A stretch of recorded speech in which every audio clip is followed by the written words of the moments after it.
გასაუბრებაზე ამ ყველაფერს ვინ გეუბნება? გასაუბრებაზე ამას ამბობენ ხოლმე კი. ხოლმე თუ ამბობენ ხოლმე კი. ალბათ იმ გებსას თუ წამაღაც შენ TCP ახსენე. შეიძლება დღეს ბევრ დეველოპერსთან დაждდა, შენ დაიწყოს TCP რა. ხო, ჩვენ არ ვიყენებთ TCP-ს მაგალითად. საერთოდ UDP-ზე ვართ გადასული მესამე. არც განსხვავება არ ეცვენება გამბერს. ხო, აი როგორ მოახერხე სომხეთში ამდენი. ხო.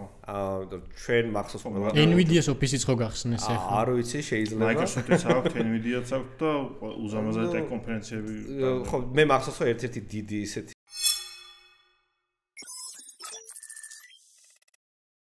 გამარჯობა, ეს არის The Therapy-ს მე-11 ეპიზოდი. დღევანდელი ჩვენი სტუმარი არის გიორგი მაჩიტიძე. გიორგის აქვს IT ინდუსტრიაში დაახლოებით 25 წლიანი გამოცდილება. ძალიან საინტერესო იქნება დღევანდელი დიალოგი, იმიტომ რომ სხვადასხვა fields-ზე მოგვიყვება ძალიან ბევრ რაღაცას გიორგი და დანარჩენზე თავად გიორგი გითხრას. გიორგი, როგორ ხარ? მადლობა მოწვევისთვის, გადასარევად. ძალიან ფართო თემები შევარჩიეთ, რაც შეიძლება აინტერესებს ბევრ ხალხს, სხვადასხვა გამოცდილებიდან იქნება ეს დამწყები ადამიანის სტუდენტის როლი თუ 25 წლის ჩატევა, ესე მარტივი ამბავი არ არის. უფრო მეტიც არის, უბრალოდ თლად IT-ს აღარ წდება უკვე დანარჩენი იქნებოდა უფრო ინჟინერული გამოცდილება, ტიპიური არა software engineer შესაბამისად. ამბობთ უფრო იმას, რომ IT-ს ნაწილზე გავაკეთოთ კონცენტრირება, სხვა ნაწილებზე, სხვა სფეროებზე ალბათ იქნება სტუმარი, რომელიც უფრო კარგად ისაუბრებს, ამიტომ შემართულება ეს არის, ხო? მინდა რომ დავიწყოთ შენი კარიერული გზით, რა ის საიდან დაიწყე, რა ასაკში დაიწყე ეს ყველაფერი, როგორ გაგზელდა და აი ამ ყველაფერზე რომ ვისაუბროთ, შეგიძლია.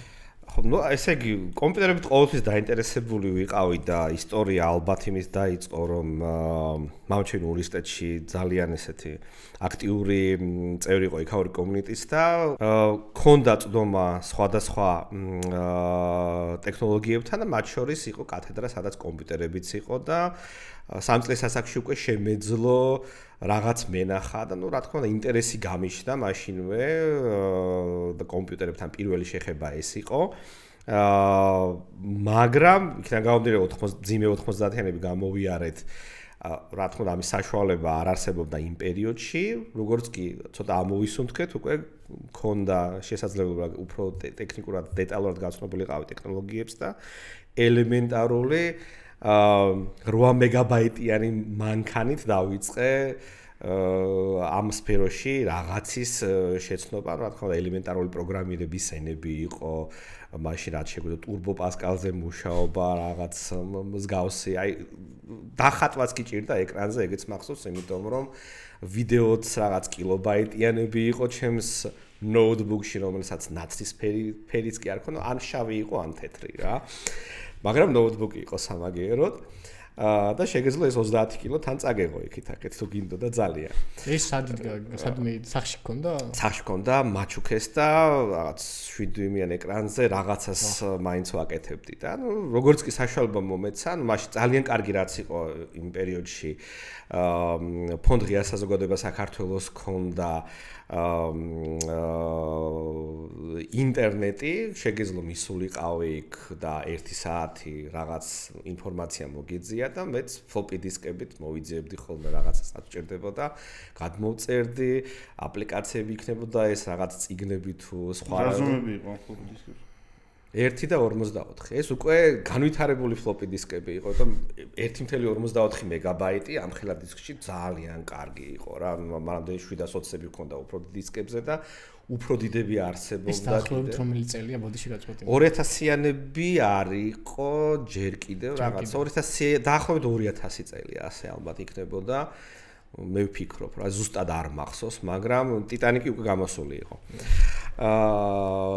აი ასე შეიძლება გავიხსენო. ნუ მოკლედ უნივერსიტეტამდე წლები იყო 2002-ში ჩავაბარმე და 2002-ში უკვე რაღაცას ვაკეთებდი, ასე თუ ისე სადღაც სასტუმროში ვიღაცას Windows გადავინსტალირებდი ან რაღაცა მსგავსი იზავდი რა. და ნუ როგორც კარიერის დასაწყისი იმ პერიოდში ბევრი როგორ ჩვეულა, ნუ არაფერს განსაკუთრებულს არ ვაკეთებდით, ახალგაზრდები რაღაც აი Windows-ს გადაინსტალირებდი. უნდა ყოფილიყავით ხო იდეაში, ანუ იმ პერიოდში ისედაც ჭირდა მსგავსი რაღაცეები, რომ ადამიანისთვის ხელმისაწვდომი ყოფილიყო რა და იდეაში ბევრი ვერ იქნებოდით, ხო? ანუ რიცხობრივად.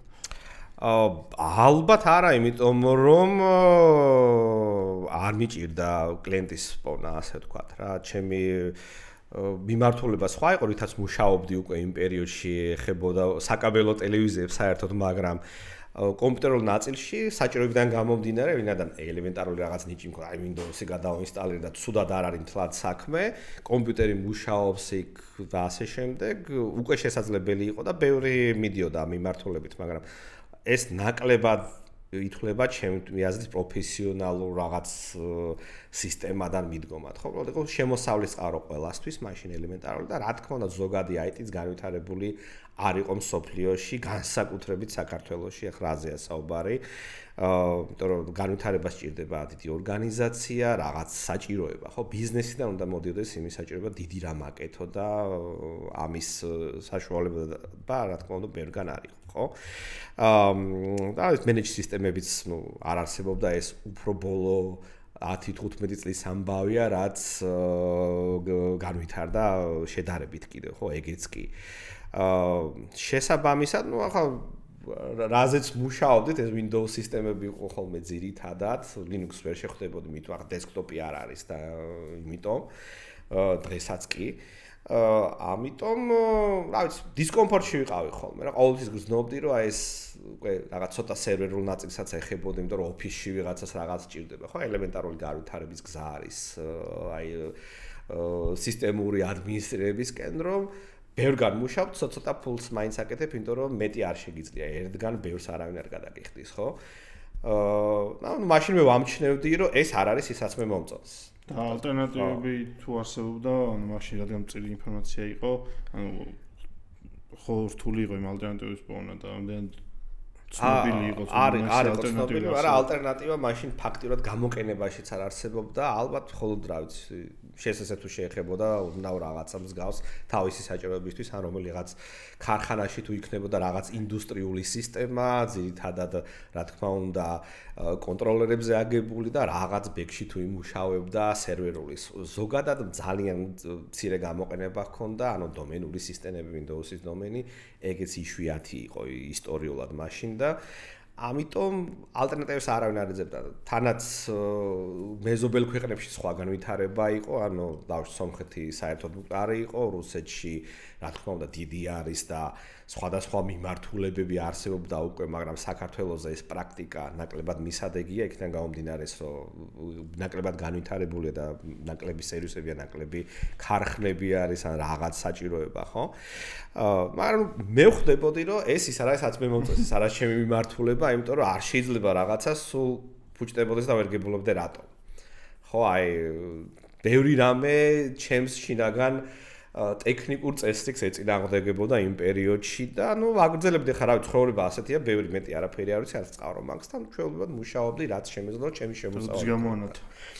გამონათა მაშინ, როდესაც გამოჩნდა უკვე მაღალსიჩქარიანი ინტერნეტი, მეტი სერვერები და ინტერნეტმა გაიწყო განვითარება ისე როგორც ბოლო ეს 25 წელი განვითარდა, ხო, ძალიან აქტიურად, სახლებში შემოვიდა, მეტი ბენდვითი გაჩნდა, მეტი გამტარისუნარიანობა, ხო და ნუ ის მაინც აღარ იყო ინტერნეტი, რომ სადღაც უბრალოდ ინფორმაციას მოიძიებდი და გამოიყენებდი წიგნს წაიკითხავდი, ანუ იყენებდი ყოველდღიურ ცხოვრებაში უკვე უფრო და უფრო, ხო, თუნდაც მე როგორც მახსოვს, ნუ რასაც მე მოვესწარი, რა თქმა უნდა, ბევრად მეტი გინახავს შენ და ჩემ დროს რაც მე მინახავს ყოველთვის მახსოვს ეგეთი რაღაცა, რომ ტელეფონის ხაზზე იყო ხოლმე გაყვანილი და თითო საათი რაღაც 10 თეთრი თუ რაღაც ფასი ქონდა, აღარ მახსოვს ზუსტად, ხო, ანუ ძვირი იყო შედარებით იმ დროს, ხო, რაღაც, ანუ ვერ ვიხსენებ უბრალოდ ეგ ტარიფის ამბავი როგორი იყო რა. ძვირიც იყო და თან შეზღუდული იყო, რომ იმ პერიოდში თუ არ ვცდები 2002 წელს უკვე მუშაობდი უბრალოდ მონიტორინგში ერთ-ერთ ინტერნეტ პროვაიდერად, გამებს ვატანებდი და დღისით სწავლობდი დღისით, დავდიოდი სამსახურებში, ობიექტებში, უფრო ასე დავარქმევდი და ნუ ღამეც მქონდა ხოლმე რა მუშაობის საშუალება, იმიტომ რომ უნივერსიტეტში მაინც თავს არ ვიკლავდი. და შესაბამისად რაღაცაში ეს დრო უნდა გამომეყენებია და ნუ ღამე ვიჯექი, შემოსავალი მქონდა დამატებითი, კარგი ინტერნეტი მქონდა, რა თქმა უნდა და სწავლობდი პლუს პროვაიდერის დონის სისტემებთან შეხება და შედარებით წინ წავიწია და მაშინ მახსოვს რომ პროვაიდერებსაც კი შეზღუდული ჰქონდათ ეს ხაზების რაოდენობა იმ მხრივ ერთ პროვაიდერს რომ თავის მხარეს ჰქონდა მოდემები და შენ ჰქონდა შენს მხარეს მოდემი და რა არხების რაოდენობა იყო შეზღუდული რა თქმა უნდა ყოველთვის არ ევსებოდა ძალიან მცირე რაოდენობის იყო ეს ანუ ერთდროულად მოხმარება არ ხდებოდა ხოლმე ახლა ხო სულ ჩართული გაქვს ინტერნეტი როცა კიდე მაშინ ხალხი იყო სახში მივედი საჭმელი ვჭამე მოდი 1 საათი ინტერნეტში რაღაცას ვნახავ ასე იყო და სტომა რადგან მქონდა მუდმივი უკვე და ინფორმაციას ღებულობდი პლუს გარშემო ხალხი იყო რომელიც მეილ სერვერებზე მუშაობდა მონაცემთა ბაზებზე რაღაცა შიდა აპლიკაციებს იყენებდნენ ხო ასე შეიძლება ხო პროვაიდერია და ბილინგი აქვს როგორც მინიმუმ რაღაცები გავიცანი ასე და ბედზე მაშინ ვითარდებოდა ქართული ინტერნეტ კომიუნიტი გინდათ ეს იყო IRC ჩატები მაშინ მირკ აპლიკაციას ვიყენებდით ამისთვის ხო IRC არის და ნუ მირკი იყო ჩვენთვის და როგორც აპლიკაცია და ასევე ძალიან განვითარდა ფორუმჯი კიდე რომელიც საბოლოო ჯამში რაღაც დიდ ბაბლად გადაიქცა და ახლა დღეს უფრო Facebook ბაბლად არის ალბათ ცნობილი საქართველოში ანუ ამ ბაბლის ფარგლებში ასე ვთქვათ ვიკრიბებოდით საუბრობდით სხვადასხვა თემებზე მათ შორის ტექნოლოგიებზე IT-ზეც რა თქმა უნდა თემა ყველაფერი იყო და ამ კომიუნიტიში გავიცანი ადამიანი რომელმაც ამიხსნა რა ხდებოდა Linux-ის მიმართულებით რომ სერვერების ხარეს ეს გვაქვს, ამას ვაკეთებთ, ეს არის მაღალი წარმადობისთვის, ამ სერვისების ასე შემდეგ გამაცნო. ჩემი მენტორი, რომელიც ისეთ ადგილას მუშაობდა, რომ ვერ დავასახელებდა, რა თქმა უნდა, ამიხსნა ეს სისტემურად და როგორ იყო მომცა განვითარების სწორი გზა, გამაცნო, სხვადასხვა დეტალები ამოცანებს მაძლევდა, რაღაც საქმეს ვაკეთებდი და ლუდს ვსვავდით. რამაც ძალიან დიდი გავლენა იქონია საბოლოო ჯამში ყველაფერზე, იმიტომ რომ იმ პერიოდში Linux-ი საერთოდ არ იყო პოპულარული და ალბათ კიდევ დიდხანს, ანუ მახსოვს 20 წლის წინაც კი რომ ვიძახდი რომ ასე უნდა ვაკეთოთ და მომავალი ჩვენია, ვერსად ვერ გაიქცევით, არსად არ გვიჩქარება ჩვენ თვითონ.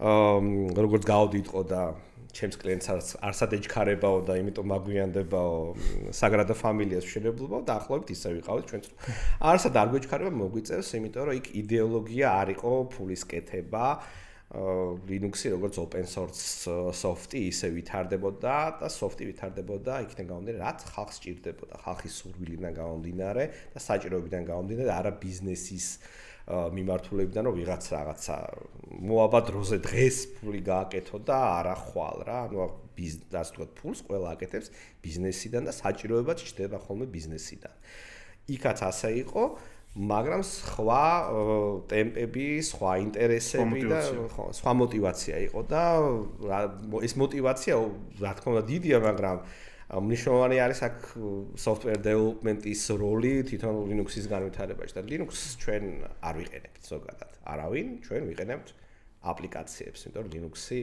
არის ბირთვი და სინამდვილეში ჩვენ Linux-ს ვეძახით ხოლმე დისტრიბუციას სხვადასხვა აპლიკაციების ნაკრებს რეალ. აი ეს არის რას იყენებ Linux, არ Linux არ იყენებ აპლიკაციებს იყენებ, რომელიც არის ნაკრები. ყველასა კერნელი ხო, ხო და ნუ მოკლედ ჩვენ გვჭირდება აპლიკაციები. შესაბამისად უფრო და უფრო დავიწყეთ ამის გამოკვლევა ცხოვრებაში. ეგ აპლიკაცია რომელიც მე როდესაც დავიწყე მაშინ დისტრიბუტივად პოპულარული ასე ერთი კონკრეტული არაფერი არ იყო, იმიტომ რომ ძალიან აჯაბსანდალი ხდებოდა ამ სფეროში, გადადიოდნენ სხვადასხვა მოდელებზე ბიზნესის, იმიტომ რომ კომპანიები, რომლებიც ფინანსურ სარგებელს ღებულობდნენ სერვისებიდან, მიხვდნენ, რომ ცოტა სხვანაირად უნდა ემუშავათ, სერვისები სხვანაირად უნდა წარმოედგინათ, ერთმანეთთან სხვანაირი კომუნიკაცია ჰქონდათ, კომუნიტისთან სხვანაირად ელაპარაკათ და იმ პერიოდში იყო Fedora Linux-ი, რომელზედაც მე დავიწყე მუშაობა, რომელიც საბაზისო არის დღესაც, არ ვიცი რამდენი, მე რამდენი რელიზია მე მგონი 45-მდე ავიდან, აღარ უყურებ. Red-Hat Enterprise Linux-ისკენ და ნუ ძირითადი მიმართულება მაშინაც იყო ან Red-Hat-ის კი იყავი, ან Debian-ისკენ იყავი და ეს მნიშვნელოვანი არის დღესაც რომ მოდის ადამიანი გასაუბრებაზე ვეკითხები რომლისკენ ხარ და აქ პასუხი ანუ აქაც კი არის Linux community-ში ხო BMW უფრო ჯობს თუ Mercedes-ი ვარიანტები და ორდე თუ ალიანსი ყველაფერს თავისი ადგილი აქვს რა თქმა უნდა ყველგან ხო ანუ ეს ორი community რომელიც ერთმანეთს არ ელაპარაკება და ერთმანეთი ძალიან არ უყვართ არ გვიყვარს უფრო ასე ვიტყოდი მაგრამ ყველაფერს თავისი პლუსი მინუსი აქვს და გასაუბრებაზე რომ ვეკითხები ადამიანს აბა რედხეთისკენ რა ხდება და აბა დებიანისკენ რა ხდება მითხარი და შენ სად ფიქრობ რომ არის განსხვავება ჩემთვის იმას ნიშნავს რომ ადამიანს შეუძლია ისტორია მოყვეს შეიძლება თქვას პრაქტიკაში სად რისი ადგილია და სად როდის რას იზავდა თავსხლად შეუძლია თქვას რომ მე დებიანი მიყვარს იმიტომ რომ ვერთობი კარგად მაგრამ პროდაქშენში აი ამ სიტუაციაში თუ ეს ამას მინდა მივახციო აი გამოვიყენებდი Red Hat-based სისტემებს ან თუ მეჩქარება ბოლო რელიზები მინდა რაღაცა საერთოდ აი ამას გამოვიყენებ რა ძირეული თვისება რა ძირეული განსხვავება რა ძალიან ფუნდამენტალურია საპორტი და სტაბილურობა Red Hat-ი ფასიანია როგორც არა ეგეც ერთ-ერთი მის კონცეფციაა და ეგეც ის ინფორმაცია რასაც გასაუბრებაზე ფიდბექად ღებულ ხოლმე და ამით ხვდები ადამიანი რამდენად ჩაერთო ამაში და რამდენად დაუსვა თავის თავს კითხვა რომ აბა საიტი წავიდე რატომ ხო ანუ სხვაობა იმაში არის თუ როგორ ხდება release management-ი soft-ის ყველაზე დაბალ. კიდევ ერთხელ ეს არის აპლიკაციების ნაკრები და როდესაც დისტრიბუტივის შემქმნელი მას გაწოდებს მისი მას აქვს რაღაც პოლისები ხო განახლების. რამდენ ხანში ერთხელ ასმო გაწოდებს ის მიხედვით განახლებს. აი გამოვიდა რა ვიცი ახალი .NET-ი და რა ვქნათ და როდის გამოჩნდება დისტრიბუტივში ახავე განაახლებს თუ Microsoft-ის საიტიდან უნდა ჩავუწევთ როგორ მოიქცევი ხო ანუ ყველას აქვს სხვადასხვა პოლიტიკა ანუ უნდა ჩადოს განახლება მეორე დღესვე რატომ საიდან გამომდინარე რამდენად აქტუალურია გვინდა ეს ცვლილებები საერთოდ ხო და აი ეს life cycle policy-ები განახლებები ყველას აქვს სხვადასხვა მიდგომა ეს არის ძირითადი სხვაობა ანუ პირველი რასაც ამბობენ ხოლმე ესეთი ხალხი ვისაც მოშორება უნდა შენ და ოღონდ გასაუბრებაზე რამე პასუხი გაგწეს ისა package management-შია სხვაობა რა ვიცი მე მგონი ჩემთვის მნიშვნელობა არ აქვს პაკეტს როგორ დავაყენებ თუ შედეგი არ მაქვს ის რაც მინდა ხო ან თუ მინდა მithumet ეს არ აქვს მნიშვნელობა შესაბამისად მნიშვნელოვანია პოლიტიკები ხო სადღაც მინდა რომ ბოლო ვერსიაზე ვიждდე და მიღირს მე ეს რისკები რომ რაღაცა იქ არასტაბილური იქნება რაღაც ბაგი გაეპარება დეველოპერს და არის დებიანია სავალობით ხო უფრო ubuntu-s მიმართულება იქნება ამ ხრი ძალიან აქტიური ანუ გვაქვს Debian-ის დერივატივ დისტრიბუტივები და გვაქვს Red-Hat-ის დერივატივ დისტრიბუტივები და Debian-ის შემთხვევაში კეთრად გამოხატული არ არის პოლიტიკა თუ როგორ რა უნდა ხდებოს. აი უფრო მარტივია Red Hat-ის აღწერო, მაგრამ იქ წერია რომ პირველი 4 წელი შეიძლება რაღაცები შევცვალოთ ფუნქციონალურად, მაგრამ დიდი ეფექტი ამას არ ექნება გარშემო software-ში. თქვენ თუ დაწერეთ soft-ი დისტრიბუტივის გამოსვლის პირველ დღეს მე-13 წელსაც 13 წელი აქვს life cycle, კარგად იმუშავებს რა და ნუ ახლა თქვენ გიმიყურებთ 13 წელი რასაკეთებთ ხო? არის ეგეთი შემთხვევები 13 წელს გავხდით სადღაც რა. პრეისტორიული დინოზავრები არსებობენ და 13 წელი სადღაც რაღაც ცხოვრობს ხოლმე, როდესაც მნიშვნელოვან დიდ მასშტაბზე რაღაც რთული პროექტი არის. ხდება ეგეთები სამწუხაროდ. და აქ უკვე Debian-ში აბსოლუტურად გაუგებარი პოლიტიკა არის ხოლმე რა ძალიან ხშირად რომ აი ერთი წლის მერე შეიძლება შენ მას software არ ემუშაო შეიძლება რაღაც დააპდეიტო API შეიცვალოს ABI შეიცვალოს კონფიგურაციის ფორმატი უკვე სხვა არის სინტაქსი სხვა არის და ნუ ცოტა ფრთხილად უნდა იყოს მაგრამ სამაგიეროდ დღევანდელი გაქვს ყველაფერი რა ერთხელში უკვე სხვანაირად არის იქ გამოდის soft-ი ელოდებენ security fix-ი არის, ანუ რაღაც მნიშვნელოვანი არის.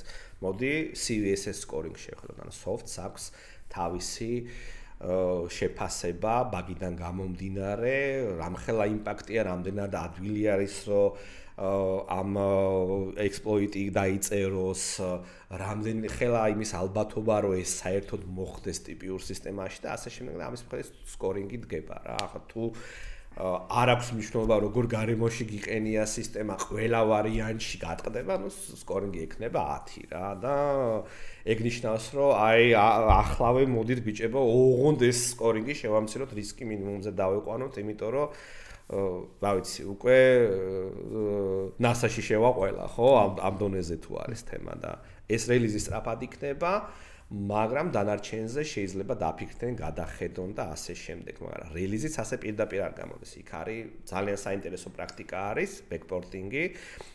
ბექპორტინგი არის მეთოდოლოგია, როდესაც soft-ის ძველ ვერსიას ტოვებ, bug-fixing-ი ხდება ახალ ვერსიაში, შეიძლება ბევრად ახალი ვერსია იყოს და ერთი რა 10 sub-ვერსიის ახალი იყოს, ბევრი ფუნქციონალი შეიცვალოს, საერთოდ არ გავდეს უკვე კოდი იმ დონეზე განსხვავებული იყოს, მაგრამ ბაგი არსებობს ახალში დაფიქსული და ძველშიც არსებობს ეს ბაგი და ხდება ამ კოდის პორტირება ძველ ვერსიაში, ამ bug-fix-ის, რომ ძველი გახდეს სტაბილური და პრობლემა მოგვარდეს. ანუ რას იწვევს ეს გრძელ პერსპექტივაში, რომ უსაფრთხოების ბაგების რაოდენობა მცირდება, soft-ი უფრო სტაბილური ხდება. რატომ? იმიტომ რომ ახალ კოდთან ერთად მოდის ახალი ბაგებიც, რომლებიც მანამდე არ იყო და შეიძლება ახლა პესიმისტურად შეხედოს ვიღაცამ და არა ეგო პესიმისტურად რა არა აქტუალურად შეხედოს ამას და თქვას რომ არ არის ეს აქტუალური, ასე ძალიანაც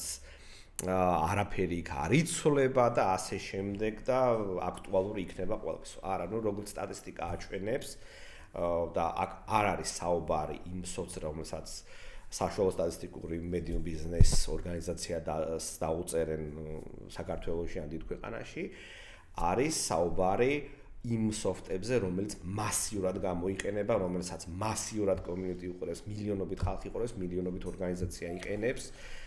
Web server-ი შეიძლება იყოს ეს Apache-ის დაუშვათ ან რაღაც Nginx-ი ან იგივე .NET-ი და ანუ მასიური გამოყენება, სადაც მილიონი ორგანიზაცია უყურებს ამის უსაფრთხოებას და ასევე white hat hacker-ებიც და grey hat hacker-ებიც, ხო?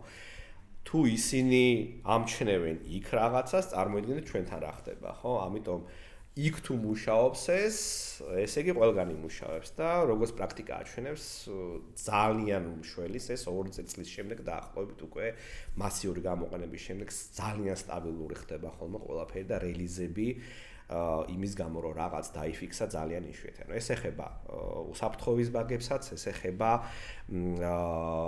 ფუნქციონალურ ბაგებსაც. აი აქ არის ხოლმე ძირითადი სხვაობა რა. ანუ რომელზე ამ ყველაფერს ვინ გეუბნება? გასაუბრებაზე ამას ამბობენ ხოლმე კი. ხოლმე თუ ამბობენ ხოლმე კი. არის ხალხი რომელსაც იცის რომ ზუსტად არ ვიცი, ახლა ვერ გეტყვი და არ ველით ექსპერტიზას ყველას გან, იმიტომ რომ სფერო ძალიან დიდი არის, ძალიან ფართო გამოცდილება არის საჭიროებიდან გამომდინარე სხვადასხვა. მაგრამ ყოველ სიტყვას მნიშვნელობა აქვს და ამით ხვდები რა, რომ ადამიანი აბა რა დონეზე ეძიებოდა კარიერის დასაწყისში ასეთ დეტალებსაც კი, იმიტომ რომ დღეს რო გადავწყვიტე რომ რა ვიცი უნდა გამოვიდე ეგრე მიწად მოქმედი, რატო გადაწყვეტე რომ კარგი კომბოსტო მოყავს თუ რა ვიცი შენ ფიქრობ რომ კარგი კომბოსტო მოყავს, ხო რა შეისწავლე კიდევ აბა საიდან გამომდინარე გააკეთე ეს შენი არჩევანი საბოლოო ჯამში. კიდევ რა პოინტები გაქვს გასაუბრებაზე მაგალითად ანუ როგორ კითხვებს აქცევ ყურადღებას, აი რა გაძლევს ყველაზე მიმღებლობას ის ადამიანი რეალურად არის ამ სფეროში თუ და მაგას დავამატოთ შენ როდესაც იყავი უშუალოდ იმ ფაზაში რომ შენ გესაუბრებოდნენ, აი განსაკუთრებით ადრეულ ხანაში იყო შენი სწავლის, აი მაგაზე როგორ ხდებოდა რა, ანუ როგორც ვიცი, ბევრ გასაუბრებაზე გადიოდი მაშინაც კი და აი რამდენად განსხვავდებოდა დღევანდელი გასაუბრება და მაშინდელი გასაუბრება, აი ეს მოვაყოლოთ ეს ძალიან ადრეულ ხანაში ალბათ მნიშვნელობა არ ქონდა, მაშინ თავარია შედეგი დაგეგო და რაღაც გეჩვენებია უფრო პრაქტიკულად რაღაც მიგიშვებდნენ რაღაცაზე და რამეს დადებდი, იმიტომ რომ ბევრი არაფერი არ ხდებოდა, მაგრამ როდესაც გაიწყო სფერომ განვითარება, მაშინ ახლა იყო რაღაც მიმართულებები, ხო, უკვე ჩამოყალიბებული რაღაც ქსელებში ერკვეოდი კონკრეტული ვენდორის აპარატურაში, კონკრეტულ solution-ში, კონკრეტულ გადაწყვეტაში, აი რაღაც, რა ვიცი, ცენტრალიზებული მართვისთვის დაუშვათ, ხო? ან ვებ სერვერებში ერკვევი, ან მეილ სერვერები იცი. იმის შესაბამისად გკითხავდნენ, მაგრამ მე რისთვისაც დავდიოდი ხოლმე გასაუბრებებზე, იმ შემთხვევაშიც კი თუ სამსახური ერთი დღის ნაშრომი ხოდა, ეგეთი სასაცილო ფაქტი მქონდა, რომ ერთ-ერთ ორგანიზაციაში მივედი, სადაც მუშაობას არ ვაპირებდი, იმიტომ რომ მანამდე საქმე გაუკეთე რაღაც და არ მომეწონა როგორ მუშაობდნენ და რა სიტუაცია ჰქონდათ და შავსიაში გავუშვი რომელიც საკმაოდ მწირი იყო მაშინ რაღაც 4-5 კომპანია აი ამათთან ნამდვილად არ ვიმუშავებთ მაგრამ ერთხელ დამიძახეს მოდი გასაუბრებაზეო იქნებ დავილაპარაკოთ და ძდილობის ამბავშიც მივედი და სტრატეგიულადაც მივედი მაინტერესობდა რა ხდებოდა სფეროში როგორ ავითარდებოდა და ისეთი ხელფასი უთხარი რომელიც უარი უნდა ეთქვა წესით მაგრამ გადახედეს ერთმანეთს და კარგიო თანახმები ვართ და მომიწია იმ კომპანიაში მუშაობის დაწყება. რაც ძალიან კარგი გამოცდილება აღმოჩნდა, იმიტომ რომ კომპანია ძალიან განვითარებული იყო უკვე შემდეგ ასაკა ერთ წელიწადში ძალიან შეიცვალა ყველაფერი საერთოდ, იმიტომ რომ ერთი წლით ადრე ხედავდი რომ დესკტოპები ელაგათ ასე ორი დესკტოპი ზედ მეორე კიდე ორი მე კიდე ორი ეს იყო სერვერები იყო ასე ხო კოშკს აშენებდნენ და ერთ-ერთი ასეთი გაფუჭებული სერვერის გასასწორებლად მივედი და აი აქ მეთქი არ ვიმუშავებ ეს რა ხდება საერთოდ და ერთ წლის მერე სხვა სიტუაცია დახვდა უკვე დახურული სასერვერო თავისი კონდიცირებით კამერებით გარემო უკვე შედარებით იმ მასშტაბისთვის ბევრად წინწაცული იყო და არაფერი მსგავსი არ ხდებოდა და მეორე დღესვე როგორც სამსახურში ამიყვანეს შუა დღისით ვეუბნები ჩემს უფროსს რომ გავდივარ და ერთ საათში დავბრუნდები თქო რამე ხომ არ გჭირდება და სად მიდიხარო და გასაუბრებაზე რა გასაუბრებაზე მიდიხარო აი სამსახურის გასაუბრებაზე მეთქი და კიდე უცნაურად შემოვხედა და არ შეშინდე გასაუბრებაზე ყოველთვის დავდივარ მით უმეტეს კონკურენტ კომპანიებში იმიტომ რომ ვიცოდე სფეროში რა ხდება მეთქი ანუ ჩემი სტრატეგია ეგ იყო რომ ბევრ გასაუბრებაზე დავდივარდი ხალხს ვიცნობდი ნეტვორკინგი არის მინიმუმ და არ არის ცუდი თუ რაღაცას გთავაზობენ შენს რომ ზრდილობიდან უთხრა რომ მოდი განვიხილოთ ანუ პირდაპირ უარის თქმა ჩემი აზრით რა ვიცი არა ლამაზი არის ხოლმე ხშირად ხო ანუ მოусმინოთ ერთმანეთს გავიცნობთ გასაგებია შეიძლება ვინმე შესთავაზო კონტაქტს ინარჩუნებ რა ვიცი შეხვდები ხო ადამიანს რაღაც თუ შემოგთავაზა სამუშაო ესე იგი იგივე სფეროში ხარ შეიძლება რაღაც დიდი შეხვედრა იყოს თქვენ ბანკის წარმომადგენლების შეხვედრა რაღაც ტექნიკური დეპარტამენტების ხო რაღაც ეგეთი შეიძლება იყოს ნახავთ რა ერთმანეთს რა განვითარებისთვის კარგია ძალიან კარგი ამიტომ ჩემი რჩევა ყველა დამწყებისთვის ეგ იქნება რომ იარეთ გასაუბრებებზე სადაც შეგიძლიათ როდესაც ამის დრო გაქვთ ბევრს არ დაკარგავთ არამედ პირიქით შეიძენთ გაეცნობით სფეროს და პლუს არიცით როდის რა შემოგთავაზებენ იქნებ ვიღაც გთავაზობს განვითარების ისეთ საშუალებას რომელიც შენ გაწყობს და იმ კომპანიასაც სადაც შენ მუშაობ აწყობს ეს ხო ჩვენ მაგალითად პოლიტიკა გვაქვს ეგეთი რომ თანამშრომელს შეუძლია რაღაცები ჩვენს კომპანიის გარეთაც აკეთოს და IT-ში software development-ში შეიძლება ეგეთი აქტუალური არ იყოს მაგრამ დანარჩენ ნაწილში ტექნოლოგიურში გამოცდილება და ალტერნატიული ხედვა მნიშვნელოვანია. ეგ ძალიან მნიშვნელოვანია ისე, იმიტომ რომ მაგას რო დავუშვებთ, იმიტომ რომ როგორც წესი კომპანიები წინასწარ გადებინებენ ხოლმე ხელშეკრულებას რა, რომ მხოლოდ ჩვენთან უნდა იმუშაო და სხვასთან არ უნდა იმუშაო რა. ძალიან კაცად აქვს ხოლმე ეგ გაწერილი რა. გააჩნია კომპანიას. ალბათ კომპანიას გააჩნია, ანუ მე ყველა კომპანია ეგრე არის. მე ვთქვი რომ ძალიან ცუდი პრაქტიკა არის ყველასთვის და აი ძალიან ხშირად ჩანს ხოლმე ეს ტელეკომის სფეროში, მაგალითად და აი ბანკინგში ხურობ ხოლმე ასე რომ იქ რომ მუშაობენ IT-შნიკები, სკამებს, ფესვები აქვს გადმული თქო, იმიტომ რომ იქ რჩებიან, არ ვიცი ხალხი, რომელიც ერთ კომპანიაში 20 წელი მუშაობს რა და იქიდან რო გადგან ფეხი, აი 1 საათით გაიხედონ გარეთ, აბა ბიჭებო, რას აკეთებთ და რა ხელფასები გაქვთ, ალბათ არ დაიჯერებენ რა, იმიტომ რომ ანუ დიდი კორპორაცია ამ შთაბეჭდილებას უქმნით, რომ აი მაგარ რაღაცაზე მუშაობენ, მნიშვნელოვანები არიან, მართლაც ასე არის. სტაბილურობის შეგრძნებას და ურჩენია. არა, ეგ ხო იმის დაქვეითებას იწვევს გავითარების და განვითარების დაქვეითებას იწვევს ზუსტად, იმიტომ რომ ალტერნატიული ხედვა არა გვაქვს, ალტერნატიული ხედვა ყოველთვის არის საჭირო, უშეცდომოები არავინ არ ვიბადებით და ამით უმეტეს არც ვიზრდები. დეველოპმენტის იგულისხმება ხო IT-ში. იმიტომ რომ ბანკინგში ყველაფერს გულისხმობ აბსოლუტურად. ახლა დეველოპმენტში შედარებით ნაკლებად ჩანს ეგ, იმიტომ რომ ძირითადად რასაც უყურებთ ხოლმე არის crowd-ები კონკრეტული მიმართულებით. ხო, ესენი .NET-ზე არიან, ესენი Java-ისტები არიან და ისინი ცალკე ვითარდებიან, ესენი ერთმანეთში ბევრი სასაუბრო მაინც და მაინც ტექნოლოგიურად შეიძლება არ იყოს, მაგრამ ზოგადად დანარჩენ ნაწილში სადაც გვაქვს სისტემური ინჟინერია, cloud engineering-ი, ხო, management-ი, IT, იქ ძალიან ბევრი ალტერნატიული მიდგომა არსებობს და გამოცდილება.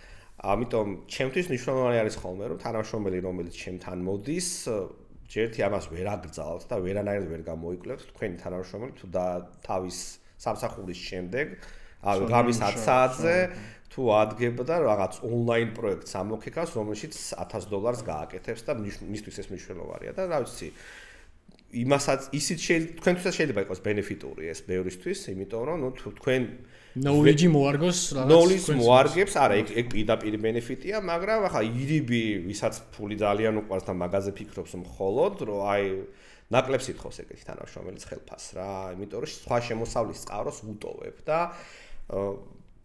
არის ეგეთი შემთხვევები ძალიან ან შეიძლება რომ ბიზნესის მხრივ არის მომგებიანი ხო კი ნებისმიერი რაღაცის მხრივ აი ყავს ახლა ადამიანი რომელიც მუშაობს დაუშვათ მონიტორინგის ინჟინერად და იქ აკონფიგურირებს სხვადასხვა სისტემებს რომლებიც ალერტინგზე მუშაობს ხო იქ და ასე შემდეგ რა იცი რა მინდა კითხო ხშირად არის ხოლმე ეგეთი რაღაცა რომ რადგან ამ თემაზე ვარ და სხვაგან მუშაობაზე ყოფილა кейსებია სხვადასხვა ქართულ რეალობაშიც რა რომ ადამიანი კონკრეტული პერსონა IT ინდუსტრიაში ნუ დეველოპერზე მაქვს ამ წამს საუბარი მაგრამ მუშაობს ერთი კომპანიისთვის და პარალელურად მის კონკურენტშიც მუშაობდა რა და რეალურად პარადოქსი ის იყო რომ თქვა ორივე კომპანია ზღუდავს სხვაგან მუშაობას რა ანუ მაგიტა დავიწყე ხო და აი მაგის თქმა მინდა და კონკურენტის მუშაობაზეც კონკურენტთან მუშაობაზეც იმავე აზრზე ხარ ეგ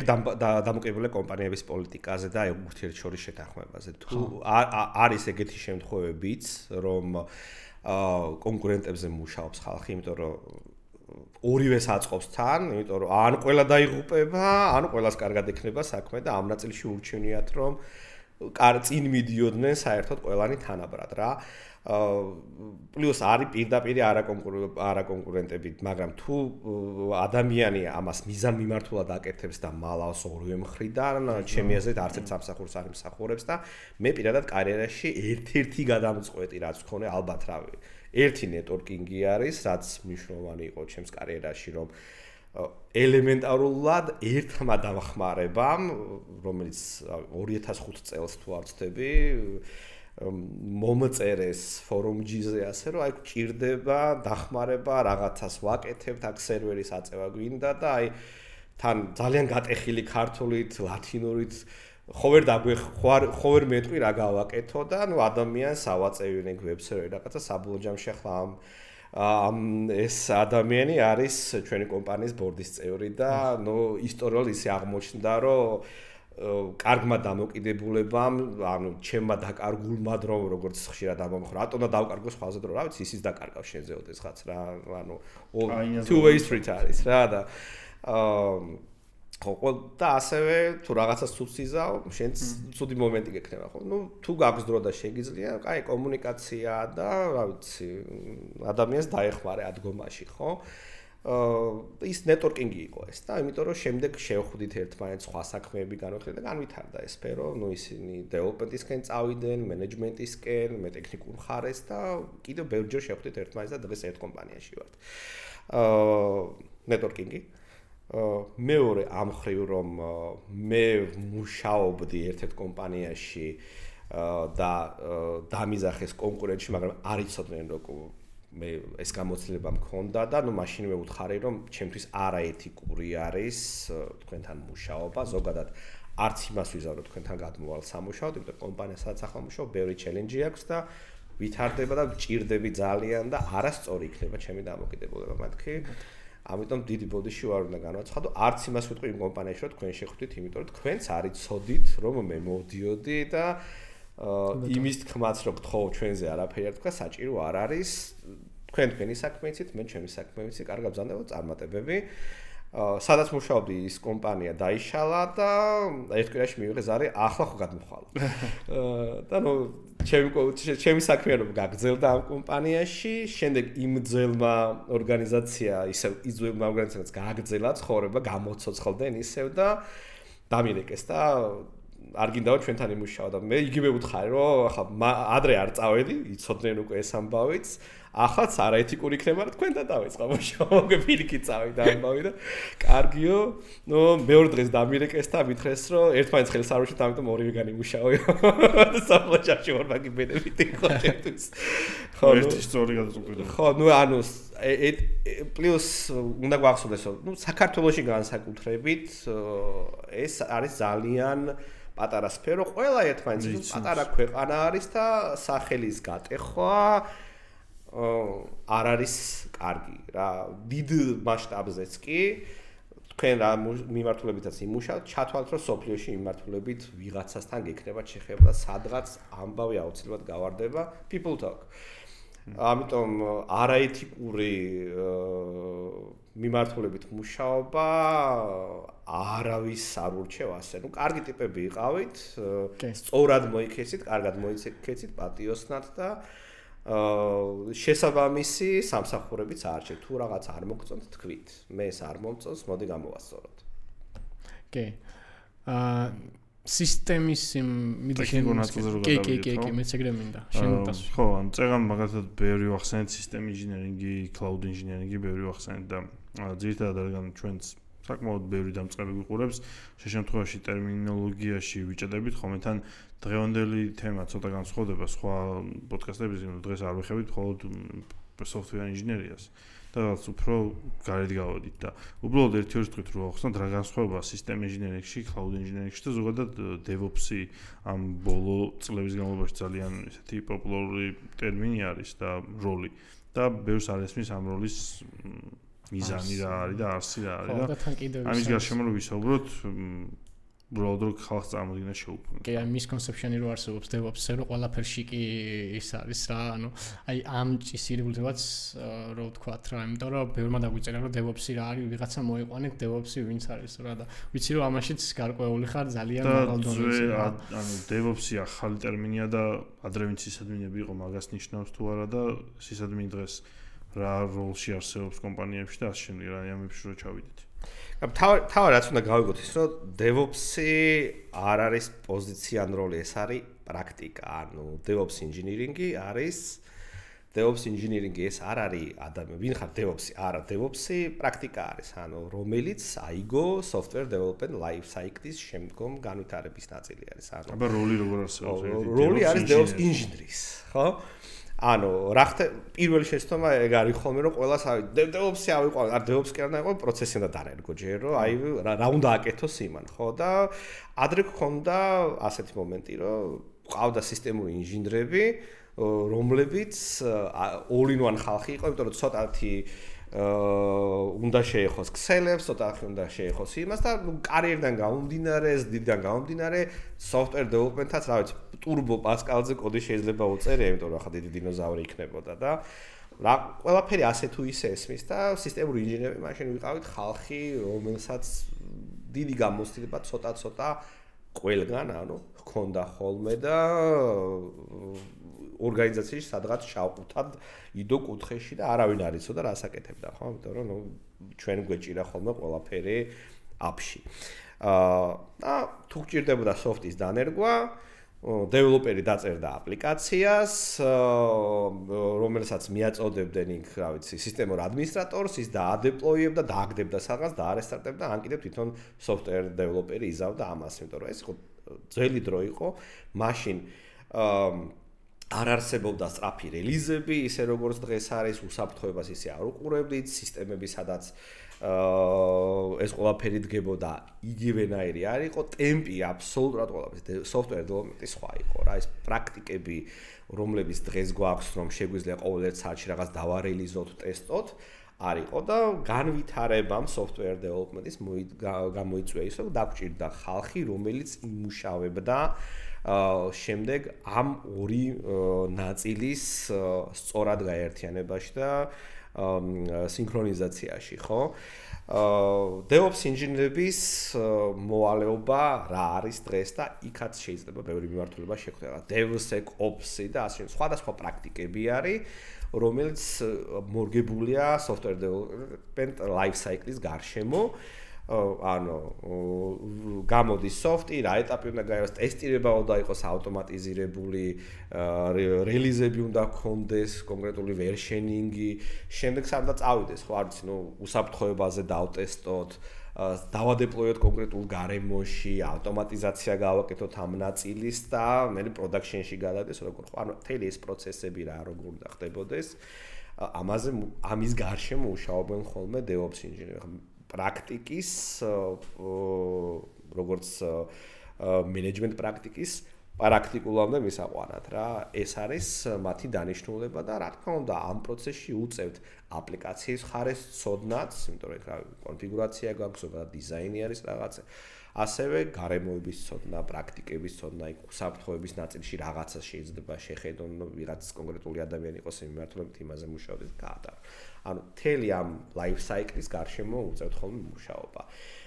დღეს ერთ-ერთი ახალი პროფესია რაც გაჩნდა, ასევე გაგვიჩნდა cloud ინჟინერები, რომლებიც უბრალოდ კონკრეტული cloud-ის მიმართულებით მუშაობენ დაუშვათ და ტიპიურ სისტემურ ადმინისტრატორებს ახლა უკვე ვეძახით სისტემური ინჟინრებს.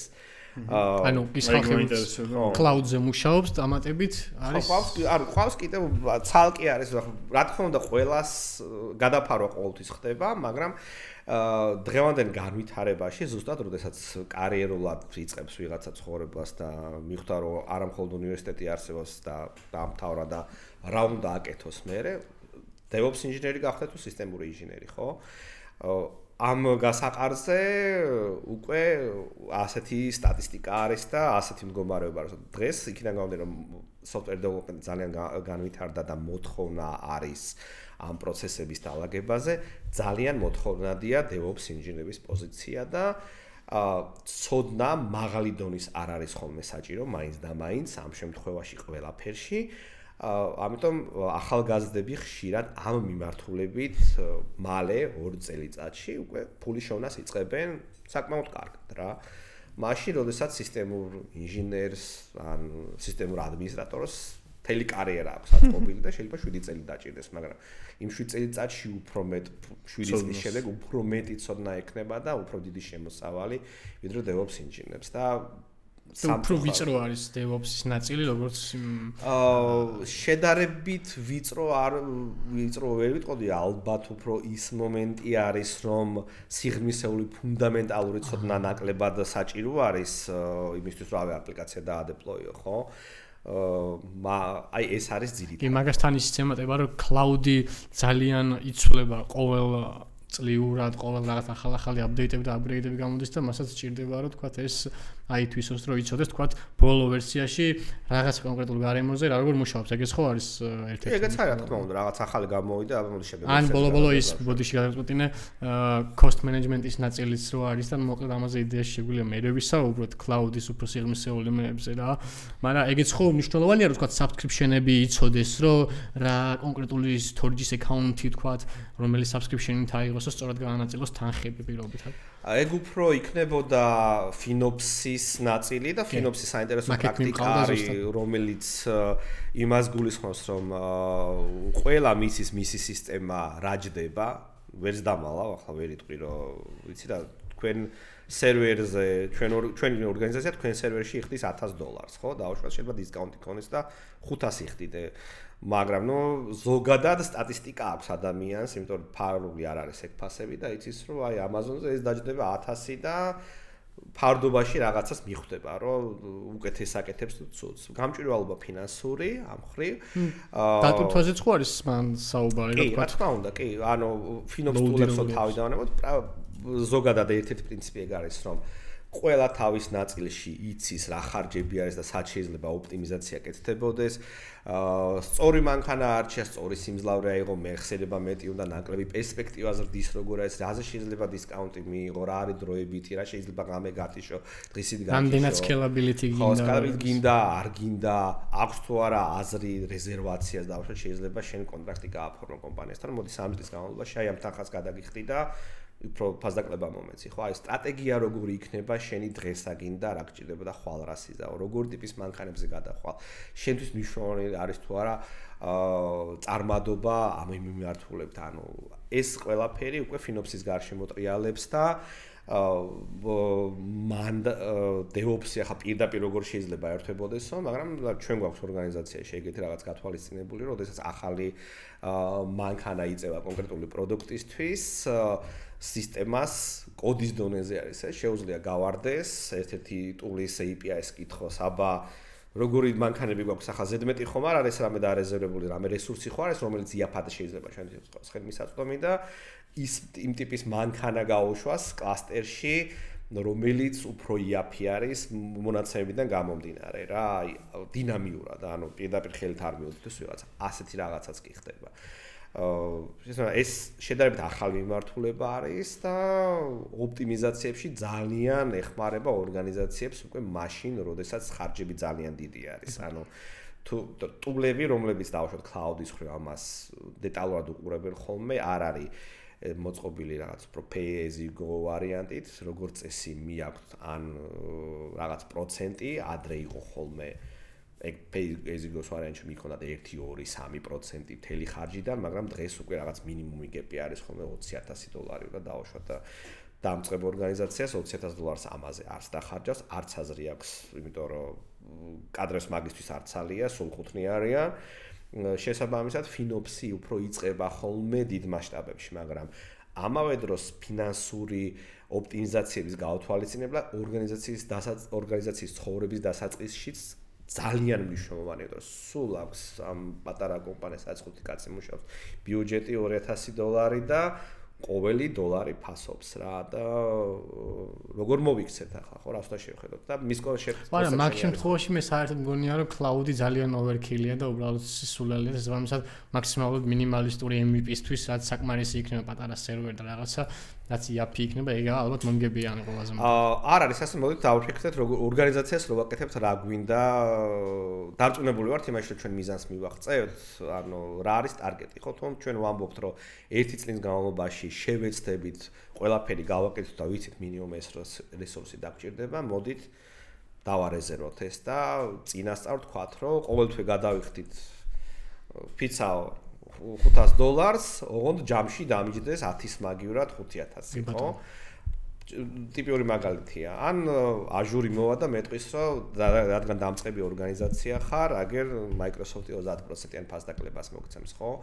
ან Google-ი რაღაცას გაგიმზადებს, იქ ასე შემდეგ. ანუ ორგანიზაცია ესეც მნიშვნელოვანია, რომ იცოდეს ინჟინერმა რა საშუალებები არის ეკონომიის პირველ ეტაპზე და ორგანიზაციის განვითარების დროს. Cloud-ი overkill-ი არ არის, იმიტომ რომ გვაქვს ბევრი სერვისი, რომელიც serverless-ი არის და მოხმარებიდან გამომდინარე იბილება, ანუ თუ გაქვს არ იყენებ ახლა მაინც და მაინც სერვისს, მაგრამ შეიძლება serverless აპლიკაცია აყენო, რომელიც დაგბილავს რეკვესტებზე და გამოყენებული რესურსებიდან გამომდინარე. ხო, მაგრამ მანდაც მე მგონი რომ subscription-ებზე არა, აი მაგალითს გეტყვი.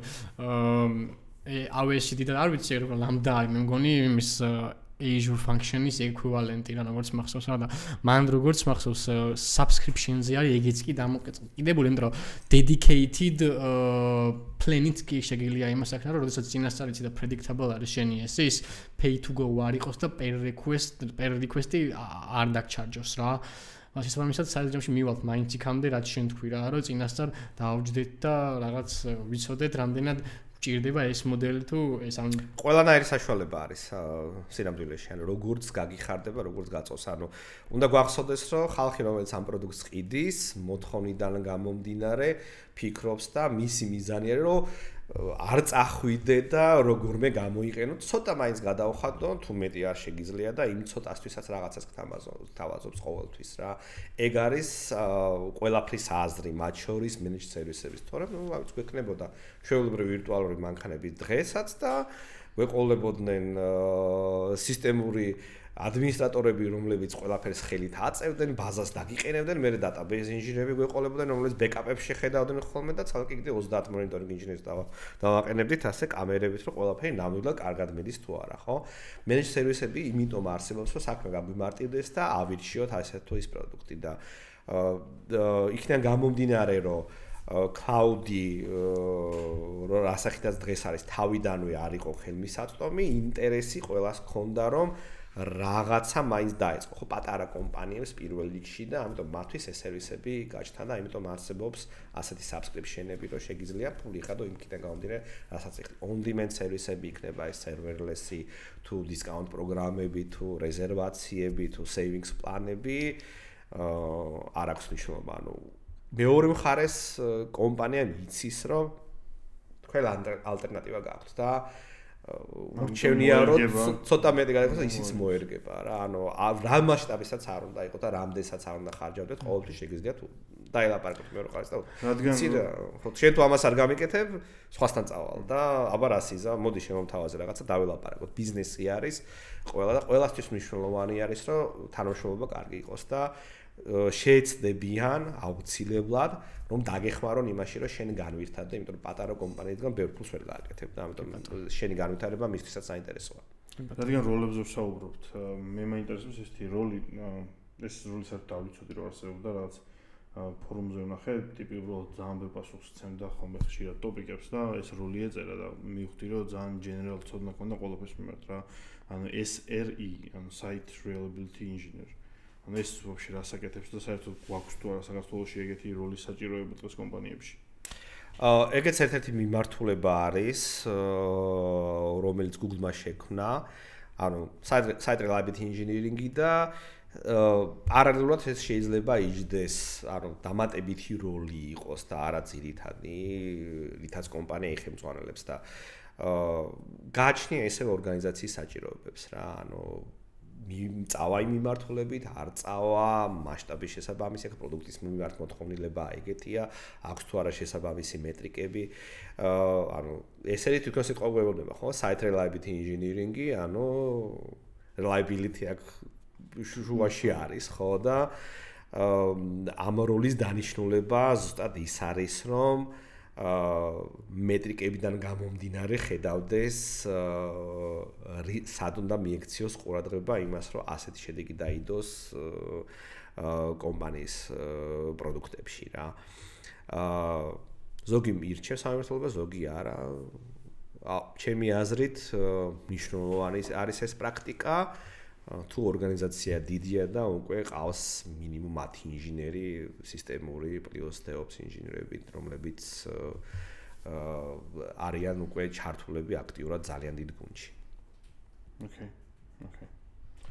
აი, შემდეგ კატეგორიაზე გადავიდეთ. და რადგან ჩვენი პოდკასტი ძირითადი აუდიტორია ტარგეტი არის software developer-ები და ინჟინერები, software ინჟინერები მინდა რომ შევეხო მაგას რომ ზოგადად პროექტის მენეჯმენტში რა განსხვავება IT-სა და software development შორის? ზოგადად IT-ს და software development შორის ძალიან ვიტყოდი ეს დანარჩენ IT-ს, ხო რა ვიცი, ჩვენ ვინც უფრო არ ვართ software development-ის ხარეს, აი მე ეგრევე ვიზახე ეს საერთოდ IT-შნიკები არ არიან. ხუმრობით რა თქმა უნდა სფერო ერთია, მაგრამ ძალიან დიდი განსხვავება არის მიდგომებს აზროვნების ტიპსაც შორის და ვინც კარიერას იწყებს, აი, საიტ-წავიდე ხო პროგრამისტი გახდე თუ ის გახდე, რაც მოგეწონებათ, იქითკენ წახვიდეთ, უნდა მოსინჯოთ აუცილებლად. არის ხალხი, ვისაც უყვარს ისე მუშაობა, როგორც პროგრამისტები მუშაობენ, ანუ ჩაძირობთ ხელ კოჩი, აჰა, რაღაცა იმას აკეთებ, თელი დღე ზიხარ, მუშაობ, საინტერესოა, რაღაც მოიფიქრე იქ და ნუ პროდუქტი შექმენი, ხო? მე ამას ვერ ვიზავ. ანუ მე ამით არ დამიწყე პროგრამისტი არ ვიყავი და რომ ძალიან ზარმაცი ადამიანი ვარ და ამით ვერ ვერცხო. მიუხედავად მაგისა პროგრამირება იცი და გესმის. მაგას ხშირად მალავ ხოლმე, ხო. კი, ეგ არის ჩემი საყვარელი ისტორია. კონდა ეგეთ სიტუაცია ჩვენ კომიკური რომ software developer იჯდა იმ ენაზე C#-ზე წერდა რაღაცას, რაც ჩვენთვის მეორე მხარე და მტრის მხარე არის და ერთად მუშაობთ ერთ კომპანიაში.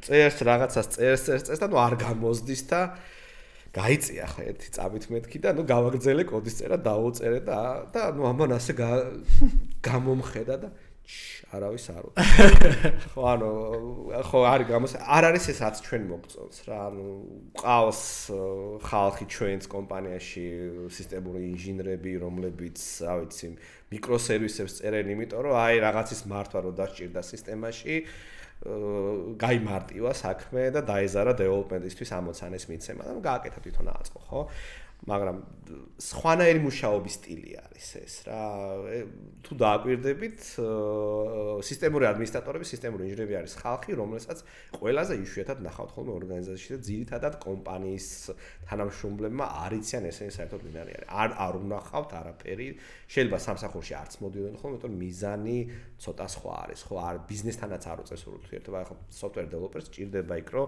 ანალიტიკოსი ლაპარაკოს გაიგოს რა პროდუქტს ხნის რატო გახდა ამის საჭიროება როგორ უნდა დამკვეთს რაღაც იყოს გაკეთებული დანარჩენ ნაწილს ეგ არ აინტერესებს თავარი სისტემა მუშაობდეს uptime იყოს კარგი პერფორმენსი და ასე შემდეგ ხო ანუ სხვა ხალხია შედარებით ფონად მუშაობს და ხალხი რომელიც ამ მიმართულებით არის ძირითადად სარგებლობს ხოლმე გამოცდილებით ნაკითხით, ნაფიქრით და ასე შემდეგ. შეიძლება ერთი თვე არაფერი აკეთოს ადამიანმა, მაგრამ როდესაც საჭირო იქნება, ზედიზედ 2 ღამეს გაათენებს და ისეთ რაღაცას გააკეთებს, რასაც მანამდე ერთი თვე რო არ ეფიქრა ამაზე, ალბათ ვერ იზავდა რა. ანუ სხვანაირი მიდგომა არის და სხვანაირი ფიქრი სჭირდება.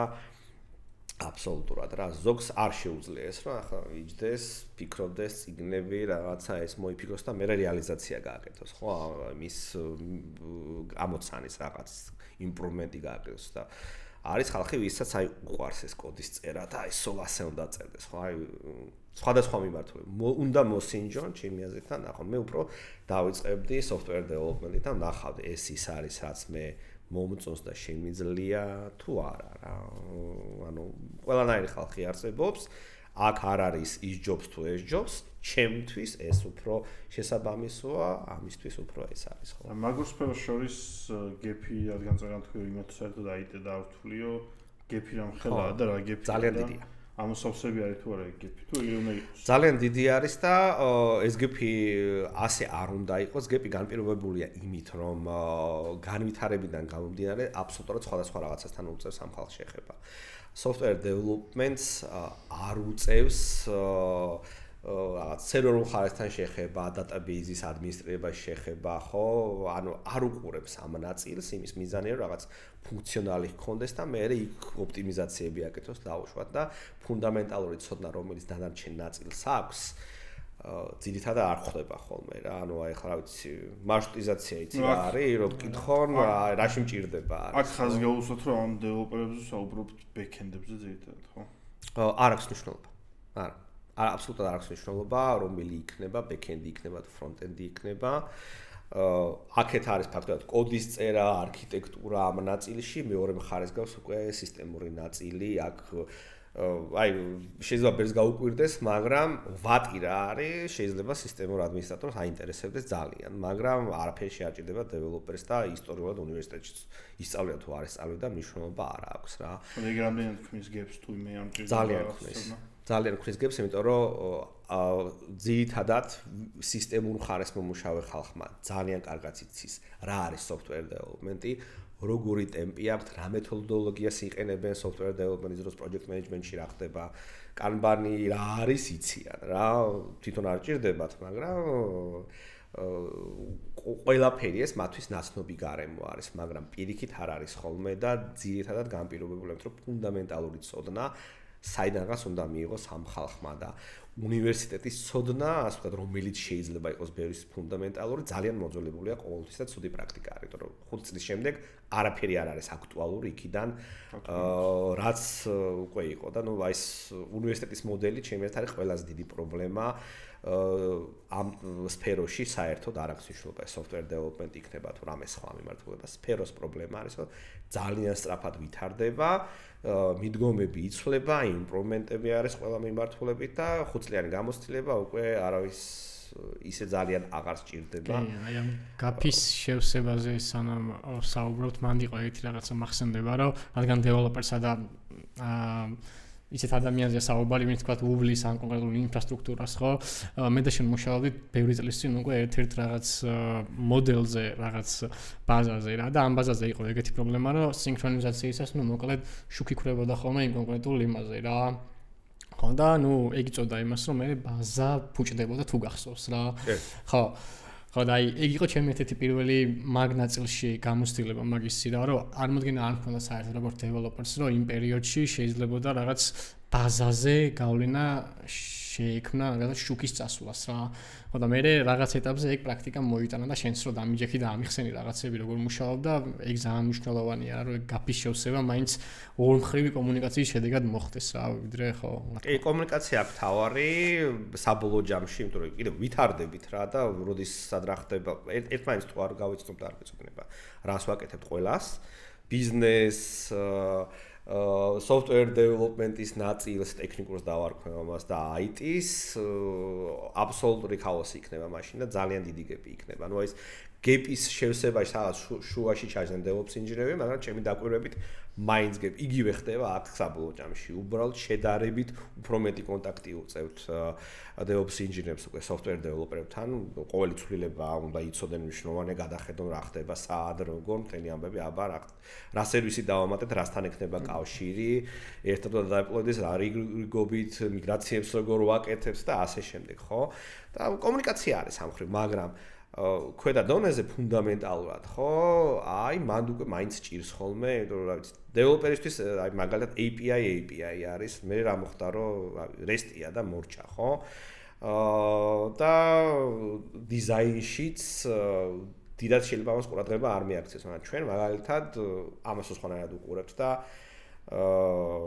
ერთ-ერთი კითხვა რაც გასაუბრებაზე მაქვს ხოლმე, აბა რა განსხვავება HTTP 2-სა და 3-ს შორის რა და შეიძლება ხა იკითხოთ რა შუაშია საერთოდ software development-ი, მაგრამ ვინმე დაფიქრებულ ხართ ერთ connection-ს რამდენი დროს ჭირდება უბრალოდ, აი გამარჯობა handshake-ი ხო, რამხელა დროს დაიკავეს, მანამ სანამ საერთოდ დატას გადაცემას. საკმაოდ დიდი დრო არის 17-18 მილიწამია ნებისმიერ სიტუაციაში, ანუ ძალიან დიდი დრო არის და რა თქმა უნდა ეს რო შეიქმნა რაღაც 35 წლის წინ ისე არ დარჩენილა ქვედა დონეზეც და ზედა დონეზეც. ანუ გაჩნდა კონექშენების პერსისტენსი გაჩნდა, პარალელიზმი გაჩნდა, მულტიპლექსირება გაჩნდა, სტრიმების კონტროლი გაჩნდა, ანუ ერთი TCP კონექშენის თავზე, რომელიც HTTP2-ია, შეიძლება გქონდეს ბევრი სტრიმი ერთდროულად, არეგულირებდნენ მათ პრიორიტეტებს, იმიტომ რომ ბენდვითი შეზღუდული გაქვს, ხო? პლუს პროცესინგ პაუერით შეიძლება ერთ-ერთ მხარეს ძალიან იტანჯებოდეს, ანუ ორივეგან და უნდა იცოდე რა არის საჭირო. თან ამაში ებმევა, აი რა შუაშია ფრონტენდიო, ხო? აი აქ პირდაპირ შუაშია ჩვენ მქონდა გამოცდილება კომპანიაში, რომ HTTP2 გაუთიშე დეველოპერებს და აკეთებდნენ დიდ საიტს, სადაც პირველ გვერდზე ბევრი იმიჯები იტვირთებოდა, კარგი მაგალითია ხოლმე და გადასარევად მუშაობსო, ყველაფერი დირექტორი კმაყოფილია, ახლა მეთქი გაჩვენებთ რა მუშაობს გადასარევად და როგორც კი თანამედროვე ტექნოლოგიებს გადავედით და ჩავურთე სისტემა, მეორე დღესვე ატეხა ერთი ამბავი, რა გააფუჭე, ამათ არაფერი არ შევცვლეთ, ყველაფერი გაგმუშა, არაფერი ცუდად აქვს დაწერილი სოფტი, ყველაფერი უფრო სწრაფად მუშაობს. არა, უფრო ცუდად იტვირთება. ნუ უბრალოდ ის შეიცვალა, რომ ძველ ვერსიაზე იმიჯები მიმდევრობით იტვირთებოდა და ახალ ვერსიაზე უკვე პარალელურად და არ იყო გათვალისწინებული რეალური user experience, ანუ UX-მდე დავედით საბოლოო ჯამში, ახლა აკეთებთ ასე ჯერ ნახავთ მომხმარებელი რას ხედავთ, იმას დააპრიორიტეტებთ, შემდეგ უკვე დანარჩენი ნაწილები ეს სწრაფად ჩაიტვირთება. ესეც ძალიან ელემენტარულია. ხო, ანუ სადღაც ელემენტარულია, სადღაც არა. ხო და ძირითადად ეგრე გააჩნია ალბათ იმ გებსას თუ წამოღაც შენ TCP ახსენე. შეიძლება დღეს ბევრ დეველოპერსთან დაждდა, შეიძლება დაიწყოს TCP რა. ხო, ჩვენ არ ვიყენებთ TCP-ს მაგალითად. საერთოდ UDP-ზე ვართ გადასული მესამე. არც ეგ განსხვავება არ ეცვენება და ამ ბევრს. ხო, აი და ამას მნიშვნელობა აქვს ხოლმე ბევრგან, აი იმიტომ რომ ახლა როგორც თქვი, მარტივი პროდუქტის მაგალითია, ხო? მაგრამ საბოლოო ჯამში ჩვენ პროდუქტ არ უნდა გავიწყებოდეს ეს, რომ ტექნოლოგიურ კომპანიაში მუშაობ, ეგ არ ძირითადად მცდარი წარმოდგენა აქვს, რომელ ტექნოლოგიურ კომპანიაში, აი Google-ში. კილოცა სარეკლამო კომპანიაში მუშაობ, ანუ ჩვენ ვქნით ვეხმარებით ბიზნესს იმაში, რომ რაღაც საქმე აკეთოს ამ პროდუქტს ვქნით, ხო? ანუ მიზანი ეგ არის საბოლოო ჯამში, რომ ბიზნესმა იცოცხლოს და ეს შეხსენება ძალიან აქტუალური სტანდარტებშიც გახდა. ადრე თუ სტანდარტებში და best practice-ებში არ იყო ნახსენები ბიზნესი და როგორც შედეგს არავინ არ უყურებდა, ხო? ახლა უკვე უფრო და უფრო ჩნდება ასეთი მომენტები, რომ იცი რა, value უნდა შექმნა აქ ყველაფრისგან ბიზნესს გააგებინო, კომუნიკაცია გქონდეს, შესაბამისი რაღაც ტრენინგი მიყავდეს სწორად ტექნიკური ნაწილის IT-ს, რომ პროდუქტი მივიღოთ ის რაც გვჭირდება და ეფექტურად ვიმუშაოთ ამაზე, როგორც ერთიანმა თიმმა, ხო?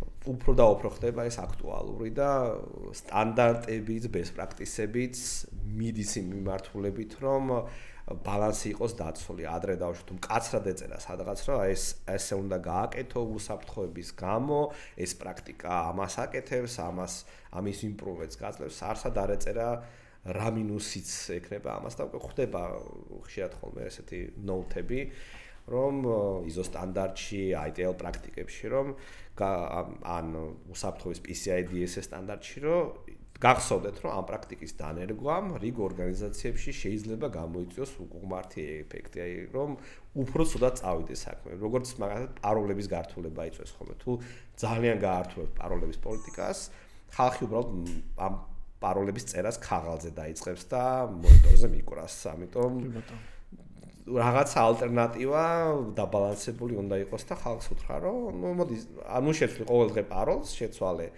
3 თვეში ერთხელ და ამ პრინციპიდან გამომდინარე მოიფიქრე, რა ვიცი, 1 მიკროფონი, 2 ნოუთბუკი, 3 კაცი დაუშვათ და წვალეს თვეში ერთხელ, ხო? ხოდა გამახსოვრდება, კი, დამახსოვრდება, ხო? და არა რანდომ აჯღაბაჯღა, რომელსაც ნამდვილად ვერ დაიმახსოვრებს, ნუ რა ვიცი, თუ გენიოსი არ გიზით, რაც გამონაკლისი არის შესაბამისად, უფრო და უფრო ვითარდება სტანდარტებიც იმისთვის, რომ მივიღოთ კარგი ვალიო საბოლოო ჯამში და არ ვიყოთ ბიუროკრატიაზე მიბმულები და სამუშაოც გამარტივდეს ყველასთვის. კარგი პროდუქტის მისაღებად ისევ და ისევ.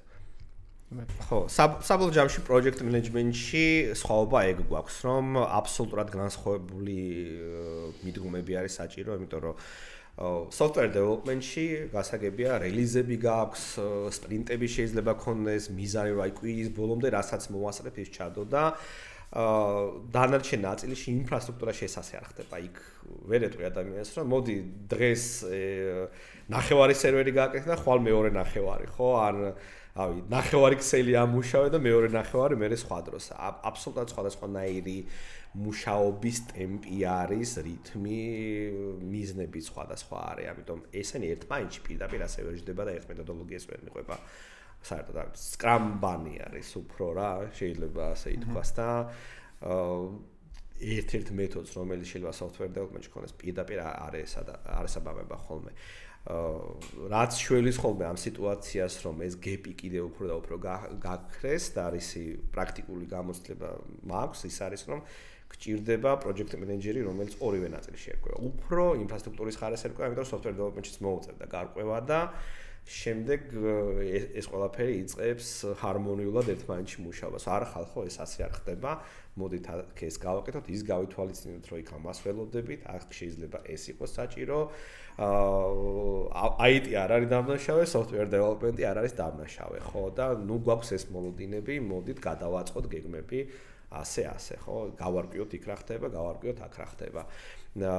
ანუ სხვადასხვა ტიპის ორგანიზაციები არის და უნდა გვახსოვდეს, რომ თუ ორგანიზაცია არის software development-ით დაკავებული მხოლოდ, მისი მიზანი არის, რომ პირველად პროდუქტი გამოვაგოროს ხოლმე. მაგრამ თუ ჩვენ გვაქვს საუბარი ორგანიზაციაზე, რომელიც ამავე დროს საკუთარი თავისთვის ქმნის პროდუქტს, ხო, რა ვიცი, Netflix-ი მაგალითად თავისთვის წერს რაღაცას და აქვეყნებს, სხვადასხვანაირი მიდგომები და მიზნები იქნება და ფიდბექი პროდუქტიდანაც სხვა იქნება, ამიტომ აქ მნიშვნელოვანი არის ეს ორივე ნაწილი კარგად მუშაობდეს და შეთანხმებულად. ეს არის ხოლმე სადაც ჭირს ხოლმე და გეპებიც ამიტომ ჩნდება, რომ ორგანიზაციებიც სხვადასხვა და იშვიათია ესეთი ორგანიზაცია დღეს, რომელიც თავისთვის ქმნის პროდუქტს, ითაც სხვისთვის ქმნის ხოლმე, ну managed service-ები უფრო და უფრო გააჩენს ასეთებს. მაგრამ ახლა ამ ეტაპზე არ ვართ რომ ყველაფერი მენეჯდი იყოს, ანუ დიდი კომპანიები თავისთვის წერენ ძირითადად software-ს და საშუალოები უკვე ვიღაცის დაწერილს იღებენ პროდუქტს, ხო? Okay.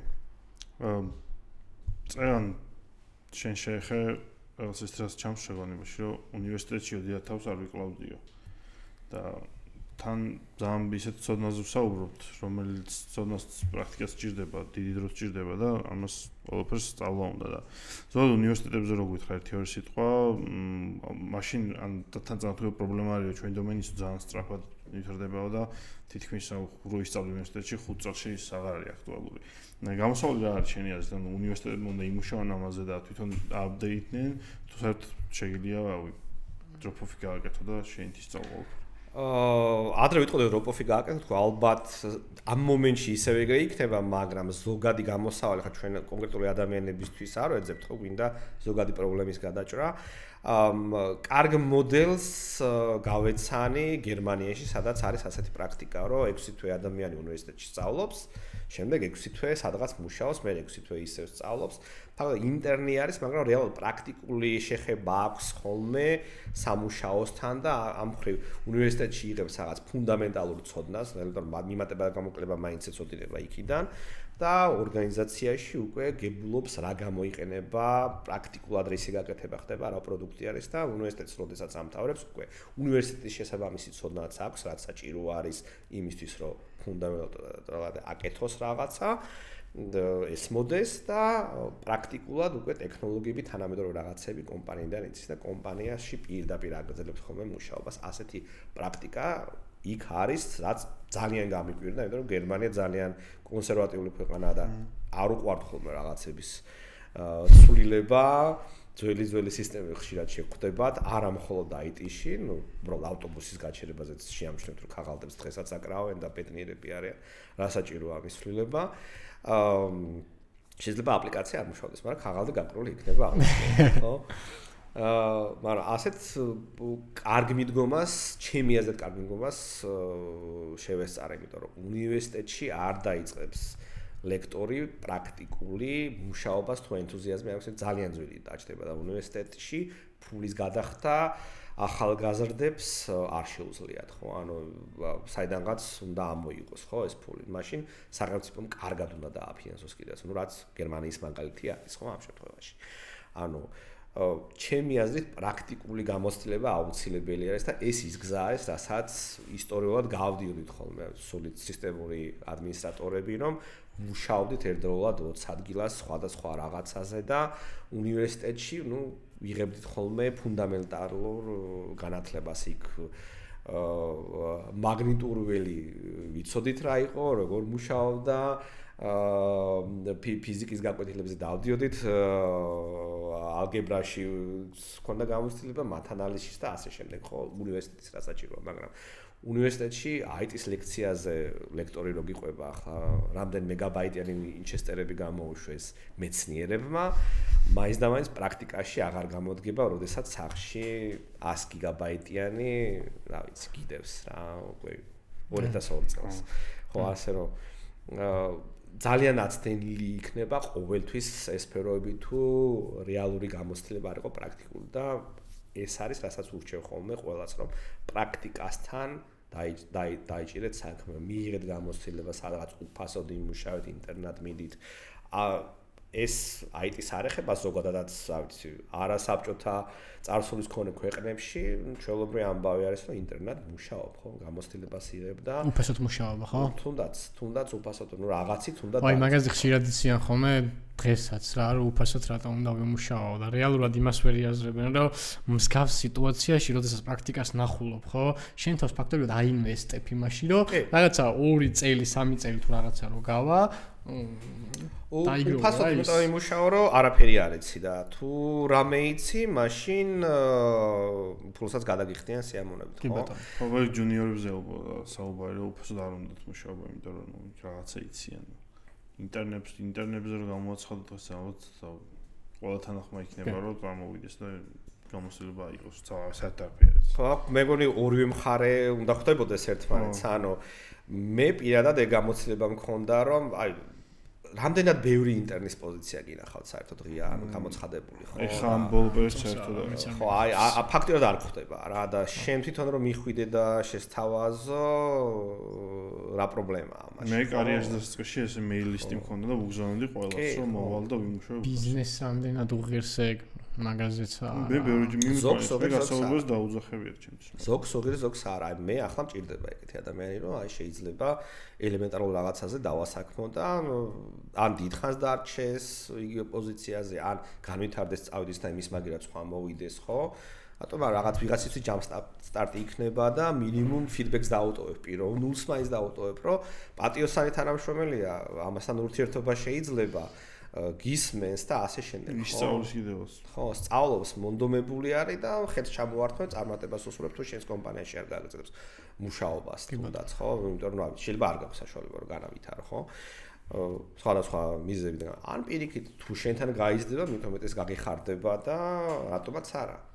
უკვე იცნობს შენს კომპანიას, იცის რა როგორ ხდება, იცნობს სისტემებს, იცნობს მენეჯმენტს პრაქტიკებს და კი ბატონო. გაგრძელებს. ჩემი აზრით ორივე მხარე უნდა უყურებდეს ამას, ანუ ვისაც განვითარება უნდა ან სამსახურს ეძებს, ყველანაირი გზა უნდა გამოძებნოს, რომ გამოცდილება მიიღოს და ხალხი გაიცნონ და ასე კომპანიებიც სადაც შესაძლებელია თუ ეს რა თქმა უნდა პატარა ინვესტიცია არის, ეს არ არის დიდი ხარჯი არ არის ინტერნი, ხო? ანუ მიაქვს სხვისი დრო რაღაც მომენტში, რაღაც ნაწილი, მიაქვს შენი HR-ის დრო და მიაქვს კიდევ მერხის ადგილი რა. აი იქნებ გიღირს ხო ამაში რაღაცის ჩადება უნდა დაფიქრდე და ბალანსი უნდა დაიჭირო ჩემთვის. ზოგადად ძალიან საინტერესოა და ყველა საინტერესებს ბევრს კითხულობენ ხოლმე და თემების ბევრი ქონია და open source-ზე ბევრს საუბრობთ ხოლმე ზოგადად ჩვენთან პოდკასტში რა.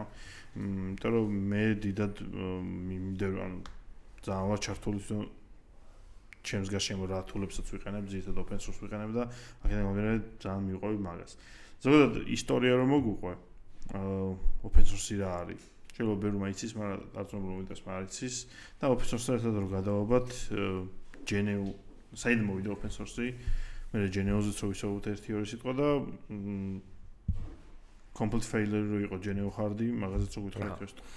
კარგი ხო, ნუ GNU open source როგორც გაგება ასეთი ნუ პირველ რიგში უნდა გვესმოდეს რა არის open source ხო რა თვლით open source-ად იმიტომ რომ აი ჩემი კოდი ეს არის აი ღია და არავინ არ გამოიყენოთ უბრალოდ გაჩვენებთ რა მაგარი ტიპი ვარ და ჩემთვის მექნება და არავის გამოყენების უფლება არ გაქვთ open source-ია სიტყვიერად მაგრამ ეს community-ს არაფერს არ აძლევს ხო ზოგადად რაღაც განვითარება უნდა გქონდეს ამას და შესაბამისად რაღაც წესები ეს რეალიზებული იქნა შესაბამის ლიცენზირებით რომელიც ახლა ძალიან გავრცელებული არის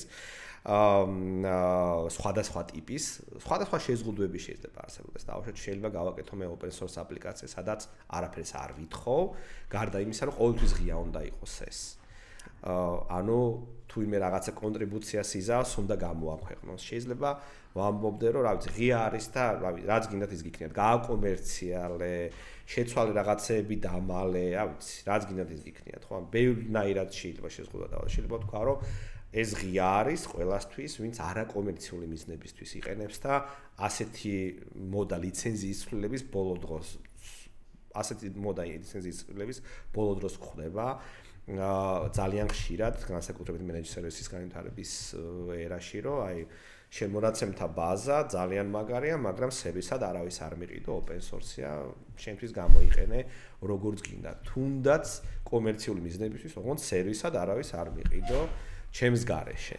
სადღაც შეიძლება შეხვდეს დეფინიციაც არ იყოს ხოლმე, რომ აი ეს ღია არის, ამის გამოყენება შეიძლება გარდა კომერციული მიზნებისა, მაგრამ რაღაც არ არის დაზუსტებული ხოლმე და ნუ დაზუსტება მოგიწევს ახლა ხო რა ითვლება კომერციულად რა არ ითვლება, იმიტომ რომ შენ კომერციული მიზნისთვის გინდა გამოიყენო ორგანიზაციაში და პასუხი გინდა ამაზე მიიღო, ხო? ანუ ღიადაც გამოყენება შემიძლია თუ არ შემიძლია და ხშირად მქონია პრაქტიკაში გამბავი, რომ ნუ უკავშირდები ორგანიზაციას და იურიდიულად ლეგალ ნაწილში გინდა რომ დარწმუნებული იყო ღიად გამოიყენო თუ არა პასუხს უბრალოდ არ გცემენ.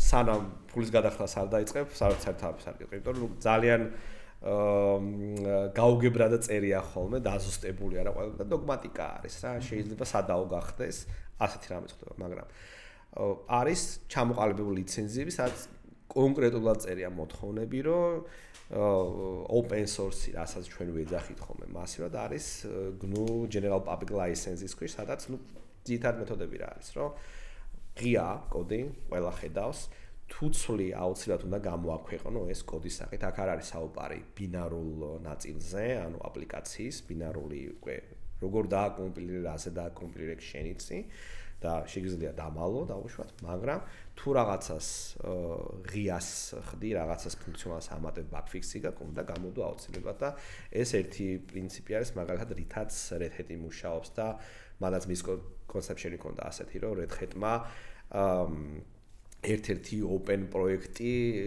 დახურაო, ნუ CentOS ერქვა ადრე, რაც დავიღუპეთ, აი ცოდე მიმართულება არის, ნუ რაზეც მეცინებოდა რომ არ ხდება ხალხო ეგრე.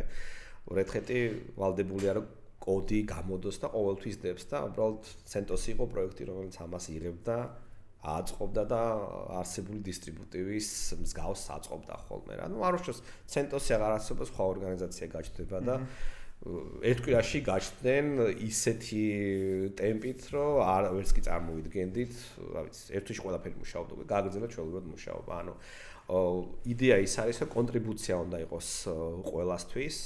რატომ გაჩნდა ეს? იმიტომ რომ კეთილი ხალხი არსებობდა, კეთილი Google-ის და ჩვენ გვინდა რაღაცა გავაკეთოთ ყველასთვის გამოსადეგიო, ხო? და რომ არ დაიკარგოს ამისთვის ზუსტად ეს კოდის ყველასთან დაბრუნება უნდა ყოფილიყო ერთ-ერთი აუცილებელი პუნქტი. და ამით შეიქმნა ეს იდეა, ლიცენზირება რაღაცა, მაგრამ პრაქტიკული გამოყენებაც უნდა გქონდეს ფართო, ხო? იმ ერაში, როდესაც ეს ყველაფერი უკვე არსებობდა, მაინც და მაინც ბევრი რამ უტილიტებიან სოფტი არ იყო, რასაც მასიურად ვიყენებთ და ამისთვის Jumpstart-ი აღმოჩნდა Linux-ის პროექტი, რომელიც თავიდანვე ამბობდნენ, რომ ტორვალდსი ამბობდა, რომ უბრალოდ გასართობად გავაკეთეო და არაფერი სერიოზულს არ ვაპირებო და არც იმეილი როა ცნობილი, just for fun. ცნობილი იმეილია, ხო, just for fun. ხო, ნახტრა გავაკეთეო. არაფერი დიდი არასდროს არ გახდება, არასდროს არაფრის საპორტი არ ექნებაო. უბრალოდ შეა. ხო, და An accidental revolution. ხო, საბოლოოდ 30 წელია მიდის development. ხო, ნუ ალბათ არა, ჩემი აზრით ყველაზე მაგარი software development პროექტია და ნიშნულად ეს არის პროექტი. ანუ და მის მართვაზეა დამოკიდებული. იმიტომ რომ გვაქვს სხვა ოპერაციული სისტემაც, რომელიც არის თავისუფალ ლიცენზიებზე, მაგრამ არ განვითარებულა, ხო? არის სისტემები, რომელსაც იდეოლოგია არ უარგათ. კიდევ ზოგადად ისთვის აკეთებ და საბოლოო პროდუქტი რა გინდა მიიღო და აი ხშირი კითხვა ხომ შენი აზრით Linux-ი რატოა მაგარი, ხო, როგორც კერნელი და თავარი რა Linux-ის? დაცულობა არ არის. Performance ყველაზე არც ყველაზე სწრაფი არ არის, არც ყველაზე დაცული არის.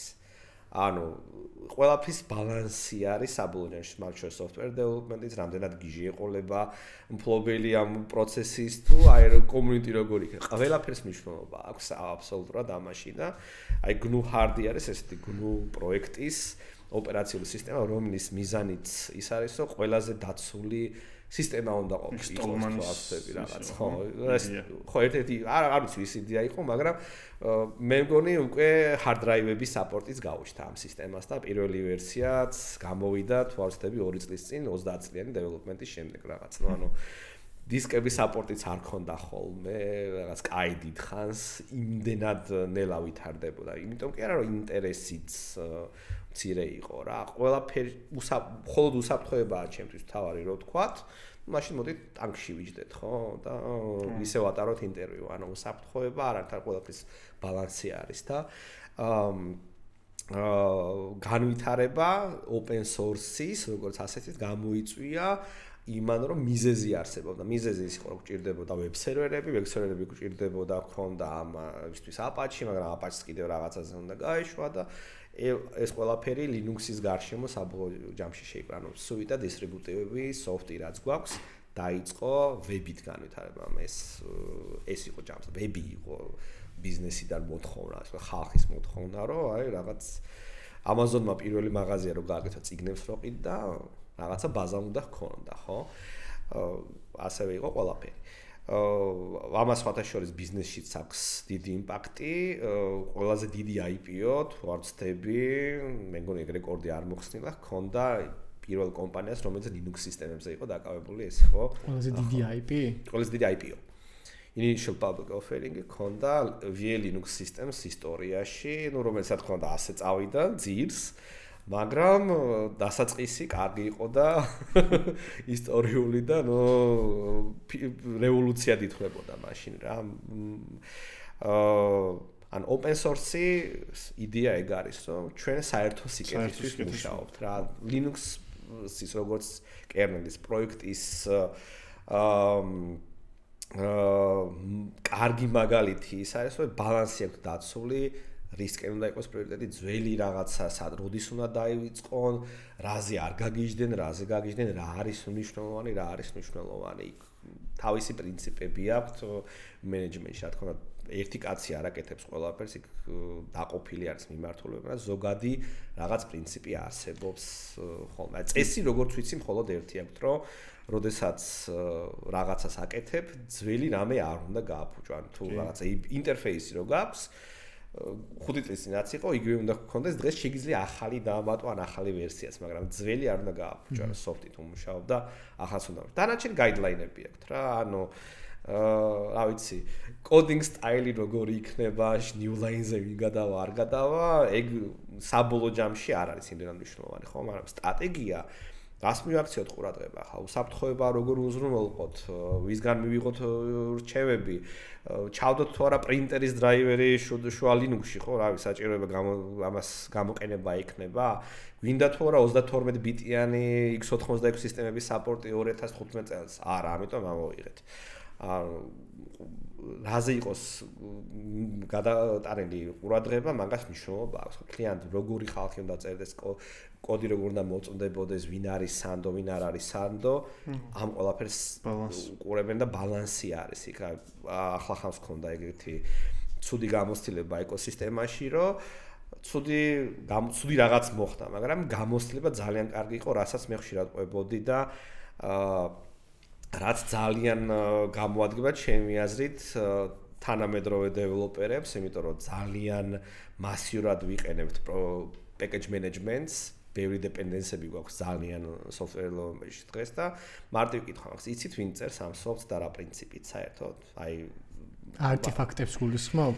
ნუ მოდულებს გულისხმობ. მაგალითად node მოდულებს, ხო, არ იქნება ეს Python-ი იქნება, ყველგან როგორ C#-ს იგივე არის, ხო, node-ში განსაკუთრებით არის, რომ რაღაც ელემენტარულ აპლიკაციას დაწერ და უზარმაზარი დეპენდენსები. ჩემი სტრატეგია მანდ ეგეთია ხოლმე გააჩნია სად ვმუშაობ და რას ვაკეთებ. თუ ვაკეთებ ვიღაც ერთი ტიპისთვის რაღაც შეკვეთას და ის აპლიკაცია ვიცი რომ არ დასკეილდება, მაშინ მედია და არ თავარია ჩემთვის მოვასწრო რაღაც გაკეთებას თხოვზეო და მიზანს გააჩნია. ხო, მიზანს გააჩნია, მაგრამ თუ მუშაობ მაგალითად საქართველოს ბანკში მაგალითად ხავარ, იქ მაგალითად თითოეულ third party-ს ვაკვირდები, საპორტი როგორია, ვინ გააკეთა, ამდღან შეთხა აპდეიტება, კომენტი როგორია. ისე უბრალოდ პირველი პრიორიტეტი არის ის, რომ უნდა გადაწერო ის თუ ხო დეპენდენცი ხელი ახლა მოაშორო თუ იზოლირებული გარემოა იცი რომ ხო აი ეგ უნდა მეთქოს მცირე არის რაღაცა და გარეთ არ გიდეს და შავი ყუთია რომელსაც საერთოდ ხასერისი მიმართავს და რისკები მცირე არის ოკეი ტელეკომში არის ეგეთი პრაქტიკა მაგალითად რომ პაროლები არის ხოლმე 12356 ხშირად რა ის კონტინენტალური ბალისტიკური რაკეტების არ იყოს 8-0-იანი რო ქონდათ ამერიკას პაროლი დიდხანს დაახლოებით იგივე არის იქამდე მაინც ვერ მიხვალ ვერც ფიზიკურად ვერც ისე ამიტომ არის ძველი სისტემა მიმუშავე სისტემებზე რომლის საპორტიც შეწყდა აი 15 წლის წინ ჩვენ მქონდა რა ტელეკომში იყო ეგეც ხდება ხოლმე თუ იზოლირებულია ნუ რისკი არ არის და შესაბამისად პრობლემა არ არის მაგრამ აი ყველგან მნიშვნელობა აქვს სადრას აკეთებ. აი ცუდი ისტორია ხარ რაც იყო რომ XZ ბიბლიოთეკა არის რომელიც გამოიყენება კომპრესიისთვის და ერთ-ერთი ყველაზე დაბალანსებული ისე ბიბლიოთეკა არის პერფორმენსით. მოხდა დაინჯექტება მავნე კოდის და ეს ხდებოდა რამდენიმე წლის განმავლობაში, აბსოლუტურად უცნები, თვალსაჩინო 3 წლის განმავლობაში ნაწილი ხდებოდა ამულელაბიტის მისაღწევად ინჯექშენი კოდში ან ვიღაცამ იმპროვმენტი ჩადოს რაღაც 2 სტრიქონი, მე 1 წლის მერე კიდე ვიღაცა და საბუჯე 3 წლის შემდეგ ანუ სერვერზე ფაქტობრივად გაშვებული იყო რაღაც ინჯექშენი. ნუ სერვერზეც კი არა, უარესად ბიბლიოთეკების დონეზე იყო, ეს ბიბლიოთეკები ყველგან გამოიყენებოდა და აქ მაგალითი ის იყო, რომ PostgreSQL-ის QA ტესტერმა აღმოაჩინა ეს vulnerability ან რა შუაში არისო ვიტყოდით ახლა რომ აღმოაჩინა რატო რომ ტესტი გაუშვა სადაც SSH-ში იყენებდა კომპრესიისთვის ამ ბიბლიოთეკას და ნუ ძველსა და ახალ ვერსიას შორის სხვაობა ჰქონდა რომ უფრო ინტენსიურად იყენებდა რატომღაც პროცესორს და ნუ რა შეიცვალა გადახედა მარტო ეს ბიბლიოთეკა შიგნით ჩაიხედა ნახა რომ vulnerability იყო ნუ ბევრი რაღაც დაემთხვა რა ჯერ ერთი რომ შეხედა საერთოდ ამას ყურადღება მიექცია და მე ამდენი ეს თანამედროვეობაში მაგისტვის ხო თულები არსებობს სნიკი მაგალითად არ ვიცი თუ გაგიგია რა რა თქმა უნდა მაგისტ დეტექშენს ვერ არა რა თქმა უნდა ვერ დაინახავ რა ასე ვთქვათ ცუდ რაღაცას მაინც დაწე რაც ავტომატურად არ იქნება დანახვადი ყოველთვის ბევრი მეთოდი არის ითაც შეიძლება ხალხი გააგიჟო რა და აი ეს იმ შემთხვევაში XZ ბიბლიოთეკა იყო ძალიან კარგი მაგალითი, აი ორგანიზაციაში როგორც რა ფილოსოფიითაც მიუდგებოდით უსაფრთხოებას, ეჭქვეშ იყო ხოლმე და ეს კარგი მაგალითი იყო, აი ხომ ამბობდის, რომ აი 3 წლის განმავლობაში აბსოლუტურად უცნობმა ხალხმა გაუგებარი სახელგვარებით რაღაც არარეალური, იმიტომ რომ ეს ხალხი არ იძებნება არსად გააკეთეს კომიტები, რომლებიც კარგი იყო, კეთილი იყო, მაგრამ საბოლოო ჯამში მიგვიყვანა უსაფრთხოება. მე აღმოჩნდა, რომ ნუ როდესაც ხდება ახლა ამის მოკვლევა, ხო? რა იყო ძირაული მიზეზი? აღმოჩნდა, რომ ყველა კომიტერს time zone ჰქონდა დაყენებული ჩინეთზე, ახლა ძირითადად რა, იმიტომ რომ დროც ემთხვეოდა და რაღაც კომიტებში ეგ ჩანდა რა. ანუ ამიტომ ეჭვი მიიტარეს რომ ეს რაღაც ჩინეთის მთავრობის ჩანერგილი ნაწილი იყო, მაგრამ იგივე კითხვა სახამეთ გაქვთ თქვენ რა ვიცი Node.js-ის აპლიკაცია, რომელსაც ან Python-ის, რომელსაც რაღაც depth ღიად, ხო?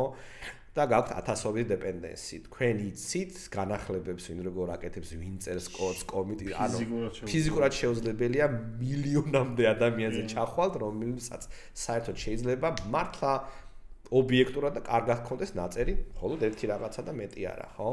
თან ის მოდულები თვითონ კიდე სხვა მოდულებს იყენებენ, ხო, დეპენდენსი ჰელი არის ეს და ერთს იყენებს, ის კიდე ამას იყენებს, ეს კიდე ამას იყენებს და დამოკიდებულია და აი ძალიან რთულია ამ ჯაჭვს შეუძლებელია გაყვეს ზოგადად რა და პლუს რომც შეგეძლო დაუშვათ 20 დეპენდენსი გაქვს რაღაც, ხო და 20 ვენდორი ყავს შენი ბიბლიოთეკის 20-ვეზე უნდა იყითხო კონკრეტულ პროდუქტზე, აბა განახლებას როგორ აკეთებ, იმიტომ რომ დღეს ვიყენებ, ხვალ იგივეს ვიყენებ, ჩემთან კოდი არ შეცვლია, მაგრამ შენი ბიბლიოთეკა მაგრამ ნდობაზეა ხო, გამიფუჭდება რამე. ჩვენთან იყო ერთი მაგალითი, რომ iOS ვერსია გამოვიდა ახალი, მაგ ფიჩერებს გადასვლა გვინდა და ჩვეულებრივად, მაგრამ პლოტში ვიყენებდით რაღაც ისეთ ბიბლიოთეკას, რომელიც არ დააპდეითებულა 14 წელს, 2014-ის მერე.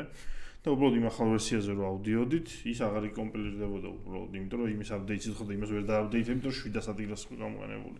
და მოგვიწია იმ პროსტო ფიჩერის ხელით გადაწერა და თან თვითონ ის რაც წაკეთებდა იმის ფუნქციონს ხელით გადაწერა.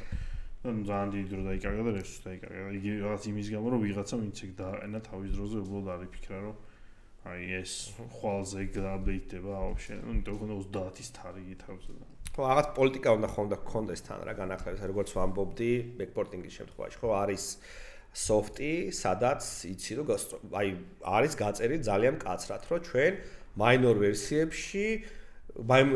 ვერსიებს ვსვლით, ხოლოდ ბაგ ფიქსების გამო, ხო? აი ვიღაცა შეიძლება ეგეთ რაღაც ქონდეს გაწერილი, მაგრამ არა ფაქტი რომ ყველა ამას ასე გააკეთებს, შენ თუ აი თქვი რომ აი მოდი Node.js-ის დეველოპერებო, ან Python-ის დეველოპერებო მინიმალური ვერსია ვცვალოთ ხოლოდ ბაგ ფიქსების დროს და დანარჩენზე არა.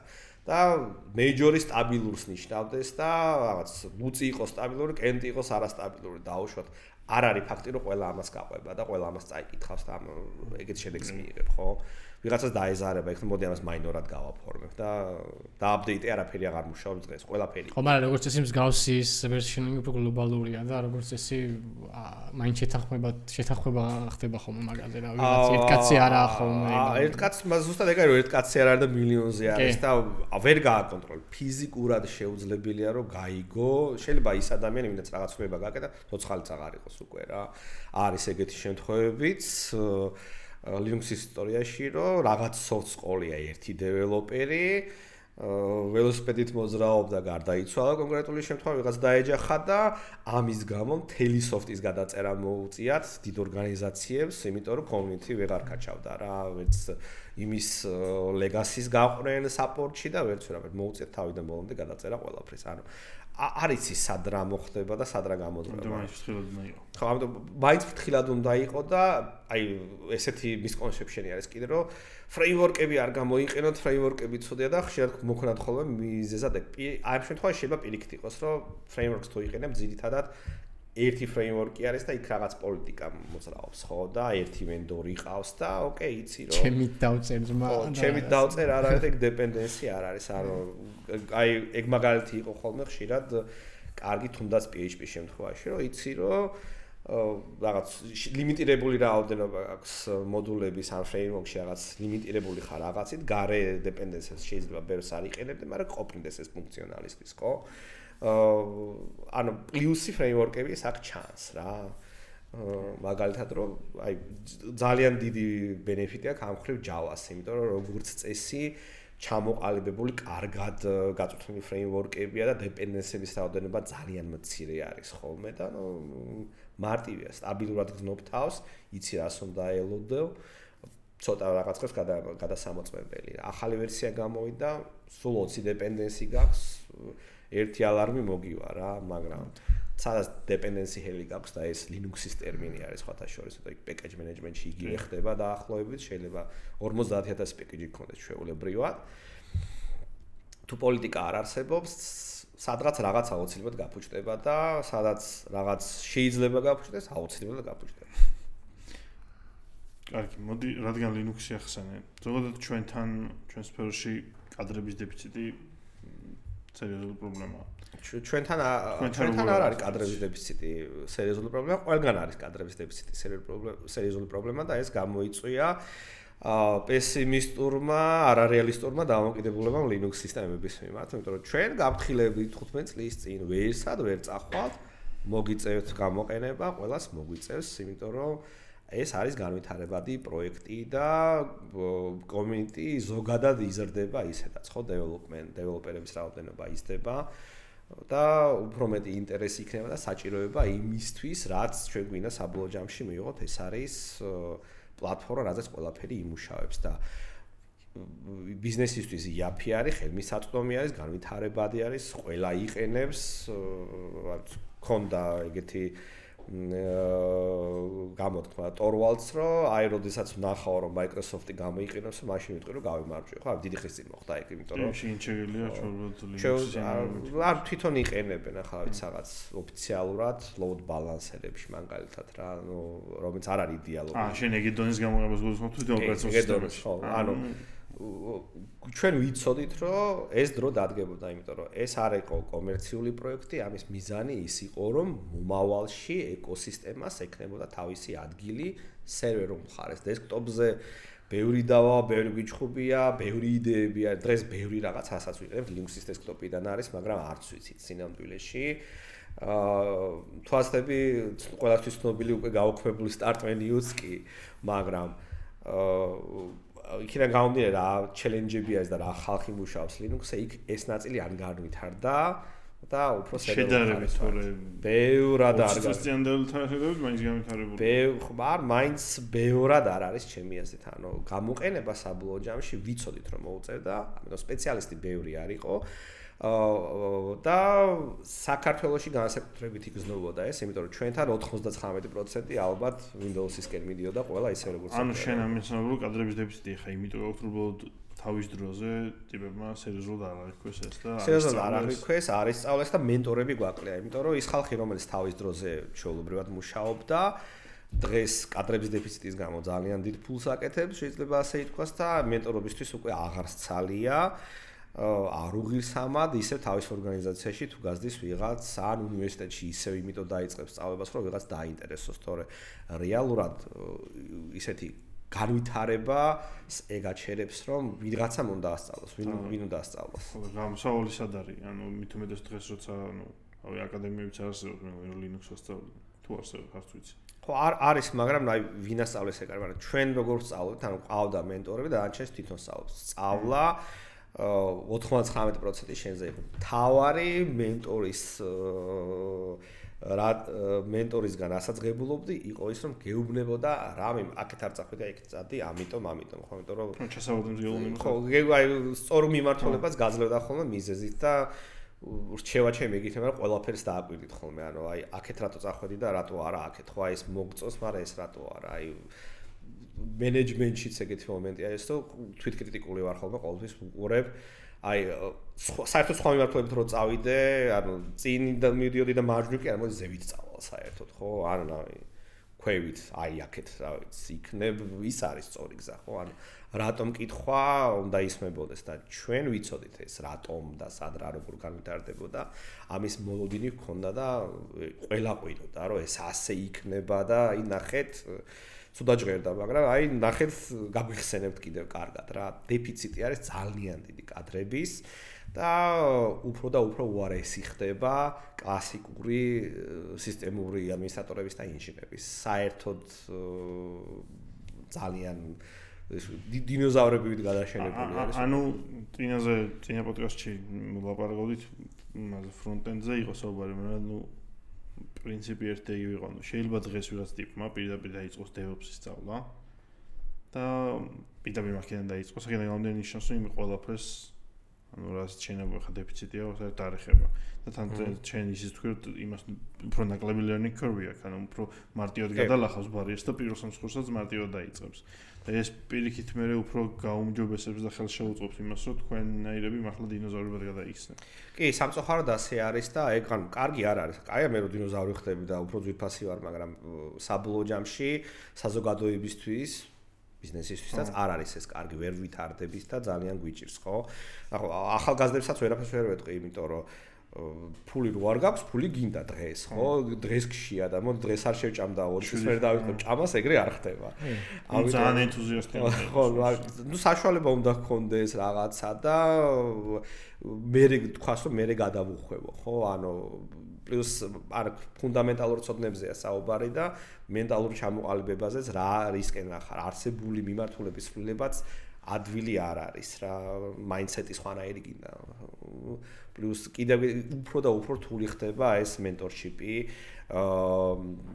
მაგრამ რამდენად დაგჭირდება მომავალში, ხო? აი კითხვა არის რა, აი დაგჭირდება, არაფერი არ იცლება ამ ხრივ, პირიქით ვამატებთ კადრებს, მაგრამ სადღაც საჭიროება მაინც არის. ნუ აი, managed service-ებზე გადავალთ, მაგრამ ფუნდამენტალურად მაინც არის ხალხი, რომელიც უფრო და უფრო დაძველდება და საჭიროება მაინც იქნება რა. ну საჭიროება მე აჩენს ხოლმე პირიქით პროდუქტსაც. გვაქვს ასეთი მაგალითი, ჩვენ სადაც ფაქტურად გაქრა ხალხი საერთოდ, იმიტომ რომ საჭიროება გაქრა. აი მაგალითად ნეტვორკ ადმინისტრატორები საქართველოში 1000-ობით ყავდა სერტიფიცირებული რაღაცა. აი Cisco აკადემია ყველა მაგას ურჩევდა ხოლმე. თავის რამოდენიმე 1000 სერტიფიცირებული ნეტვორკ ინჟინერი ყავს. არ გჭირდებიან.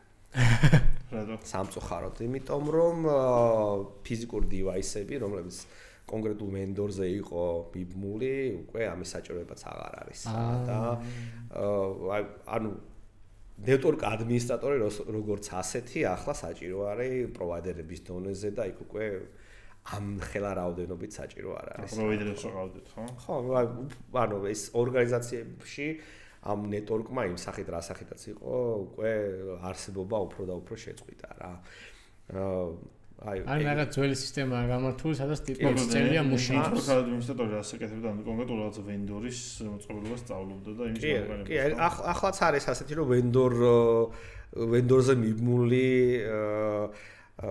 რაღაც სპეციალისტები ყავს ხოლმე კონკრეტულ პროდუქტებზე. რაღაც შეიძლება აი BMW არის სერტიფიცირებული პროფესიონალი, შეიძლება ყავდეს ან რაღაც Microsoft-ზე რაღაც კონკრეტული მიმართულებით, ხო? ანუ პროდუქტები არის ისეთი, რომელიც შეიძლება გამოყენებული ხვალ აღარ იყოს უკვე იმ მასშტაბით, ან არ იყოს საჭიროება. სერტიფიცირებაც ძირითადად ხდებოდა ხოლმე იმიზნით, რომ დიდ ორგანიზაციებს დაუშვათ, გაერჩიათ კარგი ვენდორი ან სისტემური ინტეგრატორი. ნუ ჩვენთან სისტემური ინტეგრატორი ძირითადად ყიდვა-გაყიდვით იყო დაკავებული და თუ კარგი სპეციალისტიც ყავდა და ესე იგი მასზე ფულის დახარჯვას შეეძლო და მისი ნდობაც შეეძლო უშუალო ვენდორსაც და ამით არჩევდა ორგანიზაცია უკვე იმას თუ ისთან ექნებოდა საქმე, ხო? აი სერვისული მოდელი არ იყო მთლად რა, პირდაპირ ვიტყვი ეგ და ერთ-ერთი პრობლემა ეს არის, რომ ჩვენთან ის ორგანიზაციები, რომელიც IT drive-ს აკეთებდნენ, ხო, ანუ აპარატურას ყიდნენ ფაქტიურად და არა სერვისებს წერდნენ და როდესაც ეს cloud-ის რევოლუცია მოხდა ძალიან აქტუალური გახდა საქართველოში ამ კომპანიების შემოსავალი ძალიან დაეცა 1-2 არის ისეთი რომელიც უშუალოდ სერვისებით იყო უკვე გადასული იყო სერვისულ მოდელზე რომ მოდი აპარატურას ჩემს გარეშეც იყიდი მაგრამ ამის გაკეთება რო დაგჭირდება სპეციალისტები მე მყავს და გამოცდილება მაქვს დიდი სხვადასხვა ქვეყანაში ან ნეტვორკ ადმინისტრატორების ისტორია ეგეთი რა ძალიან საჭირო კადრი იყო ახლა სისტემური ინჟინერიც გააკეთებს ამას ან რაღაც managed service-ით იზავს რა რაღაცები გამარტივდა თან ფიქრობ ბევრგან ეგ პროგრესიც იქნება IT-ში რომ ახლა სისტემური ადმინისტრატორი X რა სადაც სადრე გჭირდებოდა აღარ გჭირდება ხო რა მაგრამ ნუ რაღაც ნაწილები არსებობს და ამიტომ სისტემური ადმინისტრატორები გაგვიჩნდნენ cloud ინჟინერები და სისტემური ინჟინერები უკვე ხო თათ all-in-one ხალხი აღარ არის უკვე ისე როგორც ადრე კი ბატონო ის გავიგეთ რომ საქართველოში ეგ პრობლემა იყო 15 წელს არ იჯერებდათ მომავლის და ნუ გასაგებია რომ ასეთი ამერიკას არ შევედარები რა თქმა უნდა უკან იქნებოდით მაგრამ ჩვენ სამეზობლოში რა სიტუაციაა მაგ ხრივ ანუ ჩვენთან თუ დეფიციტია ჩვენ სამეზობლოში როგორი სიტუაციაა ტექნიკურად კარგად არიან ჩვენზე და მათზე უკანაც ვართ თუ რეგიონში მაინც ვართ ერთი ხშირი კითხვა არის რომ როგორ მოახერხეს სომხეთში ამდენი ხო ჩვენ მახსოვს ყველა Nvidia-ს ოფისიც ხო გახსნეს ახლა არ ვიცი შეიძლება Microsoft-იც აქვს Nvidia-ც აქვს და უზარმაზარი ტექ კონფერენციები ხო მე მახსოვს რომ ერთ-ერთი დიდი ისეთი შოკი რაც იყო ბევრისთვის რომ აი ჩვენთან ყველაზე დიდი software development კომპანია მაშინ როდესაც ჩვენ ერთად მუშაობდით და კიდევ ბევრთან ქონდა შეხება რომ top 3 კომპანია რო იყო მაქსიმუმ მუშაობდა 300 ადამიანის software development-ში ნუ სომხეთში უკვე ამ დროს ავი რამოდენიმე კომპანია იყო რომელსაც ყავდა 1000 თანამშრომელი კი უკვე ეგეთი სიტუაცია იყო და ნუ მიუხედავად ისა რომ აქაური კომპანიის დამფუძნებელს ეგ კითხვა არ უნდა ებადებოდეს ხო ნუ იცის რა ახლა რეალურად სხვა მაგრამ მაინც შოკში იყო ყველა რომ აი ბიჭო როგორ მოახერხესო და მე კითხები ხო აი როგორ მოახერხეს და ვიცის ამაზე პასუხი რა არის იმიტომ რომ მაგ პერიოდს მოვესწარი. სომხეთის მაგალითზე რა, მიქ მუშაობდი და ვიცი რა ხდებოდა. ანუ სომხეთი ბევრად ჩამორჩენილი იყო ყოველ საქართველოსთან შედარებით ტექნოლოგიურ ნაწილში. ძალიან ჩამორჩენილი იყო, მიუხედავად იმისა, რომ ჩვენ ზოგადად ძალიან არ გარბოდით, ხო? ანუ 90-იანების შემდეგ რა. ჩვენთან რაღაც იყო, რავი, მოახერხეთ და ამაყობთ იმით, თუნდაც როგორი ინტერნეტ ბანკინგი გვაქვს ჩვენ საქართველოში, რასაც ბევრგან ვერ ნახავ საქართველოს კარგ, ხო, გვეწევიან, მაგრამ მაინც მაგრები ვართ და გიხარი ეს, ხო? იქ საერთოდ არაფერი არ იყო იმ პერიოდში და მიზეზიც ეგ იყო განვითარების. პირდაპირ ახალი ტექნოლოგიებით დაიწყეს. პირდაპირ იმით, აი დღეს რა არის, რა ვითარდება 2008-2009 წელს დაიწყეს განვითარება ფაქტიურად და უკვე ჰქონდათ იმის საშუალება, რომ ლეგასის განვითარებაზე, ანუ ხარდაჭერაზე არ დღეს კომპანია თუ ხდება, სადაც დესკტოპ აპლიკაცია არის და დირექტორი იძახის, რომ ეს უნდა განვავითარო, იმიტომ რომ მიღირს და მაწყობს, მართლა უგეს ბიზნესს, ხო? ანუ ახლის დაწერა დაუჯდება 10,000, ძვლის ხარდაჭერა დაუჯდება თვეში 1000 და აგრძელებს ძველი ცხოვრება, სანამდე ეს ძველი იცხოვრებს. იქ ეგრე არის, პირდაპირ ახალი ტექნოლოგიები დაიწყეს და ეს იყო განვითარების მიზეზი. პირდაპირ აი ამ პერიოდს მოვესწარი ზუსტად რომ ახალგაზრდები კონფერენციებზე 2008 წელს უკვე რა ვიცი ჯანგოზე საუბრობდნენ როგორც არ გუშინდელ დღეზე რაღაც ანუ ძალიან წინ იყვნენ წასულები ჩვენთან Python-ის development-ი რა ვიცი scripting-ი იყო რა უბრალოდ რა სისტემური ინჟინერების script-ებს წერდნენ Python-ზე ანუ ძალიან წინ დასული იყო ამის გამო და იმიტომაც განვითარდა მეორე მხარეს რაც კიდევ სისტემურსაც შეეხო როგორ ვითარდებოდა რუსეთი იმ პერიოდში რუსეთს პირიქით ჰქონდა ყველანაირი საშუალება მაგრამ რატომღაც იქ შეიქმნა FreeBSD-ის კულტი და ძალიან განვითარდა ეგ მიმართულება ანუ Linux-ის მოწინააღმდეგე მხარე იყო და ცოტა სხვანაირად მუშაობს ეს ხალხი ეს მუშაობის სტილი სხვა არის განვითარება სხვანაირია, ანუ იქ Linux კიდე თავისი შიდა წინააღმდეგობა ჰქონდა. ხერ არ მესმის, ანუ ეს გასაგებია, რომ თვითონ ეგრევე ახლიდან დაიწყეს რა, მაგრამ აი დიდმა კომპანიებმა რატომ გამოთქვეს ინტერესი სომხეთში ოფისის გახსნაზე? ანუ ტექნოლოგიური კუთხით ვიძახი რა. ყველაფერი ახლიდან დაიწყეს. ყველაფერი ახლიდან დაიწყეს. დღეს ანუ Microsoft-მა რომ ოფისი გახსნა სომხეთში და არა საქართველოში, ამის მიზეზი რა არის? რაღაცას აკეთებს, ხო, ესე რაღაცას აკეთებს, ხალხი სჭირდება, ან სჭირდება, რა ვიცი, კრისტალები უნდა რომ თიდანაც ამოიღოს და პროცესორები დაწარმოოს. არ ვიცი, რაღაც ხომ უნდა იყოს რესურსი ეგეთი სომხეთში არ არის ადამიანურის გარდა არაფერი, გადასახადები შეიძლება კიდევ გაუკეთო მცირე და რაღაც ბუსტი ქონდეს ამ ხრივი ეკონომიის, ან მთავრობამ სტაბილურობის გარანტია მოგცეს, ხო? რეალური მიზეზი ის არის, რომ ხალხი ყავთ. ცოდნე ხალხი ყავს. ჩვენ ჩვენს მაგალითზე არც ერთი დეველოპერი არ ყავს საქართველოსთან, სამწუხაროდ, კი, ძალიან ნიჭიერი ხალხი ყავს, რა თქმა უნდა. მაგრამ არა იმ რაოდენობით და სომხეთიდან ბევრი არის, ვიცით რომ პრობლემური არ არის, ნებისმიერ მიმართულებით იპოვით სპეციალისტ, ძველი გამოცდილებით, ახალი გამოცდილებით, ფუნდამენტალური ეს მოდელის, არ ეს მოდელის, ნებისმიერი ფერის, ზომის, გემოვნების ადამიანი არსებობს, ნებისმიერი მიმართულებით აბსოლუტურად. რამდენიმე წელს მუშაობდი კანადურ კომპანიაში, სადაც ჩვეულებრივად ღია იყო, ვაკანსიები ჰქონდათ ინჟინერების და რამდენიმე ქართველი გავაგზავნე, ქართველებს მუშაობდნენ იქ, მაგრამ კიდე რამდენიმე შევთავაზე. და რაღაც 3 თვეში დაახლოებით ახალი 6 სომეხი ინჟინერი აიყვანეს რა. უბრალოდ დირექტორი ვინც იყო ინჟინერინგის, იმას უბრალოდ ვკითხე, просто მაინტერესებდა, რატო, მაგალითად 7 სომეხი და არა მაგალითად ქართველი ან რა ვიცი. სხვა. უბრალოდ ბევრი გამოთქვამს ინტერესს და ტექნიკურად ყველაზე მეტი მათი ცოდნა გასაუბრებიდან რა. კი, ფაქტია. იმის მიუხედავად რომ რაოდენობრივად, რავი, ცოტანი არიან, ცოდნე, ჩვენ შედარებით ბევრი არიან. აქედან გამომდინარე ჩანს რა ეს ჰორიზონტიც. ოკეი.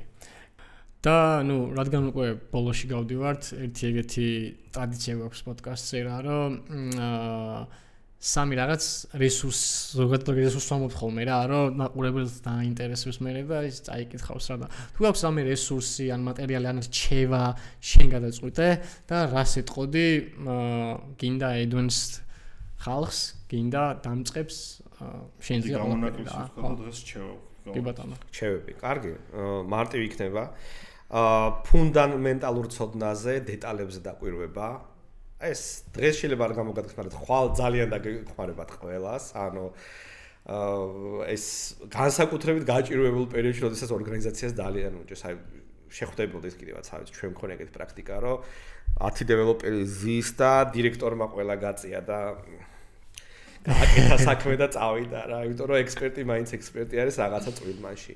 ანუ თუ ეს გამჯდარი გექნება, რომ ფუნდამენტალურად უყურებთ რაღაცას, მეორე რჩევა რომ კითხვა ყოველთვის რატო ესე და რატო ასე და დასვათ, ესეც გაგიჯდებათ და ოპტიმალურ სწორ მიმართულებას აიღოთ. რაც ეხება ოპტიმალურ მიმართულებას, მესამე რჩევა ბალანსი არის ყველგან საჭირო და უნდა გვახსოვდეს, რომ ჩვენ საბოლოო ჯამში ვქნით ხოლმე პროდუქტს და ბიზნესი არის ძალიან მნიშვნელოვანი, რომ ვიცოდეთ, რომ გამონატანი value იქნება რა, რაც ბიზნესმა უნდა მიიღოს, უნდა ვიყოთ ორიენტირებული იმაზე, რა შედეგსაც წერია, ხო, ძალიან გვიჭირს ტექნიკურ ხალხს. ამის გაგება, რომ, რა ვიცი, არსებობს იდეალური ვარიანტები რაღაცის, არსებობს არაიდეალური, მაგრამ სიმართლეს რაღაც შუაში იქნება. მოდით რას გვინდა მივახციოთ ორგანიზაციისთვის დღეს, ხო? აი, ეს სამი რჩევა იქნება ჩემთვის, რომ აი ჩემი მეგობარი ამბობს ხოლმე და მე ხშირად ვიყენებ, რომ IT-შნიკების აწყობილი ბიზნესი არ მინახავსო და ნუ მართლაც ეგრე არის, რომ არ ხდება რა. ესე რომ ყველას გვინდა რაღაც მაგარი, მაგრამ ყველას შუაშია ბალანსი. ხო, რაღაც ბალანსი არის და აი ეს სამი რჩევა იქნება ფუნდამენტალურ რაღაცებზე დაკვირვება.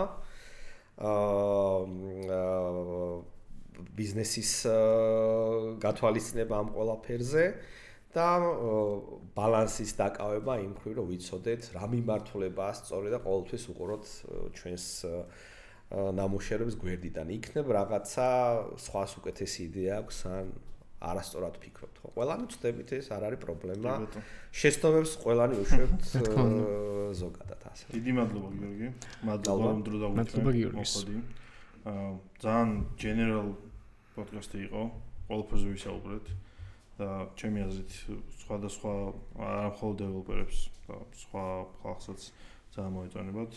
მეგობრებო, მადლობა კიდევ ერთხელ. სხვათა შორის წინა პოდკასტზე რა ვთქვი, რომ 2000 subscriber-ი გავხდით, რატომღაც ანუ უცბად დაიბამბა და ბევრი მოგვემატა რა. ალბათ ის რომ ვუთხარი დავასაბსკრაიბეთ თქვენი მოქმედა და გავი კიდე დავასაბსკრაიბეთ.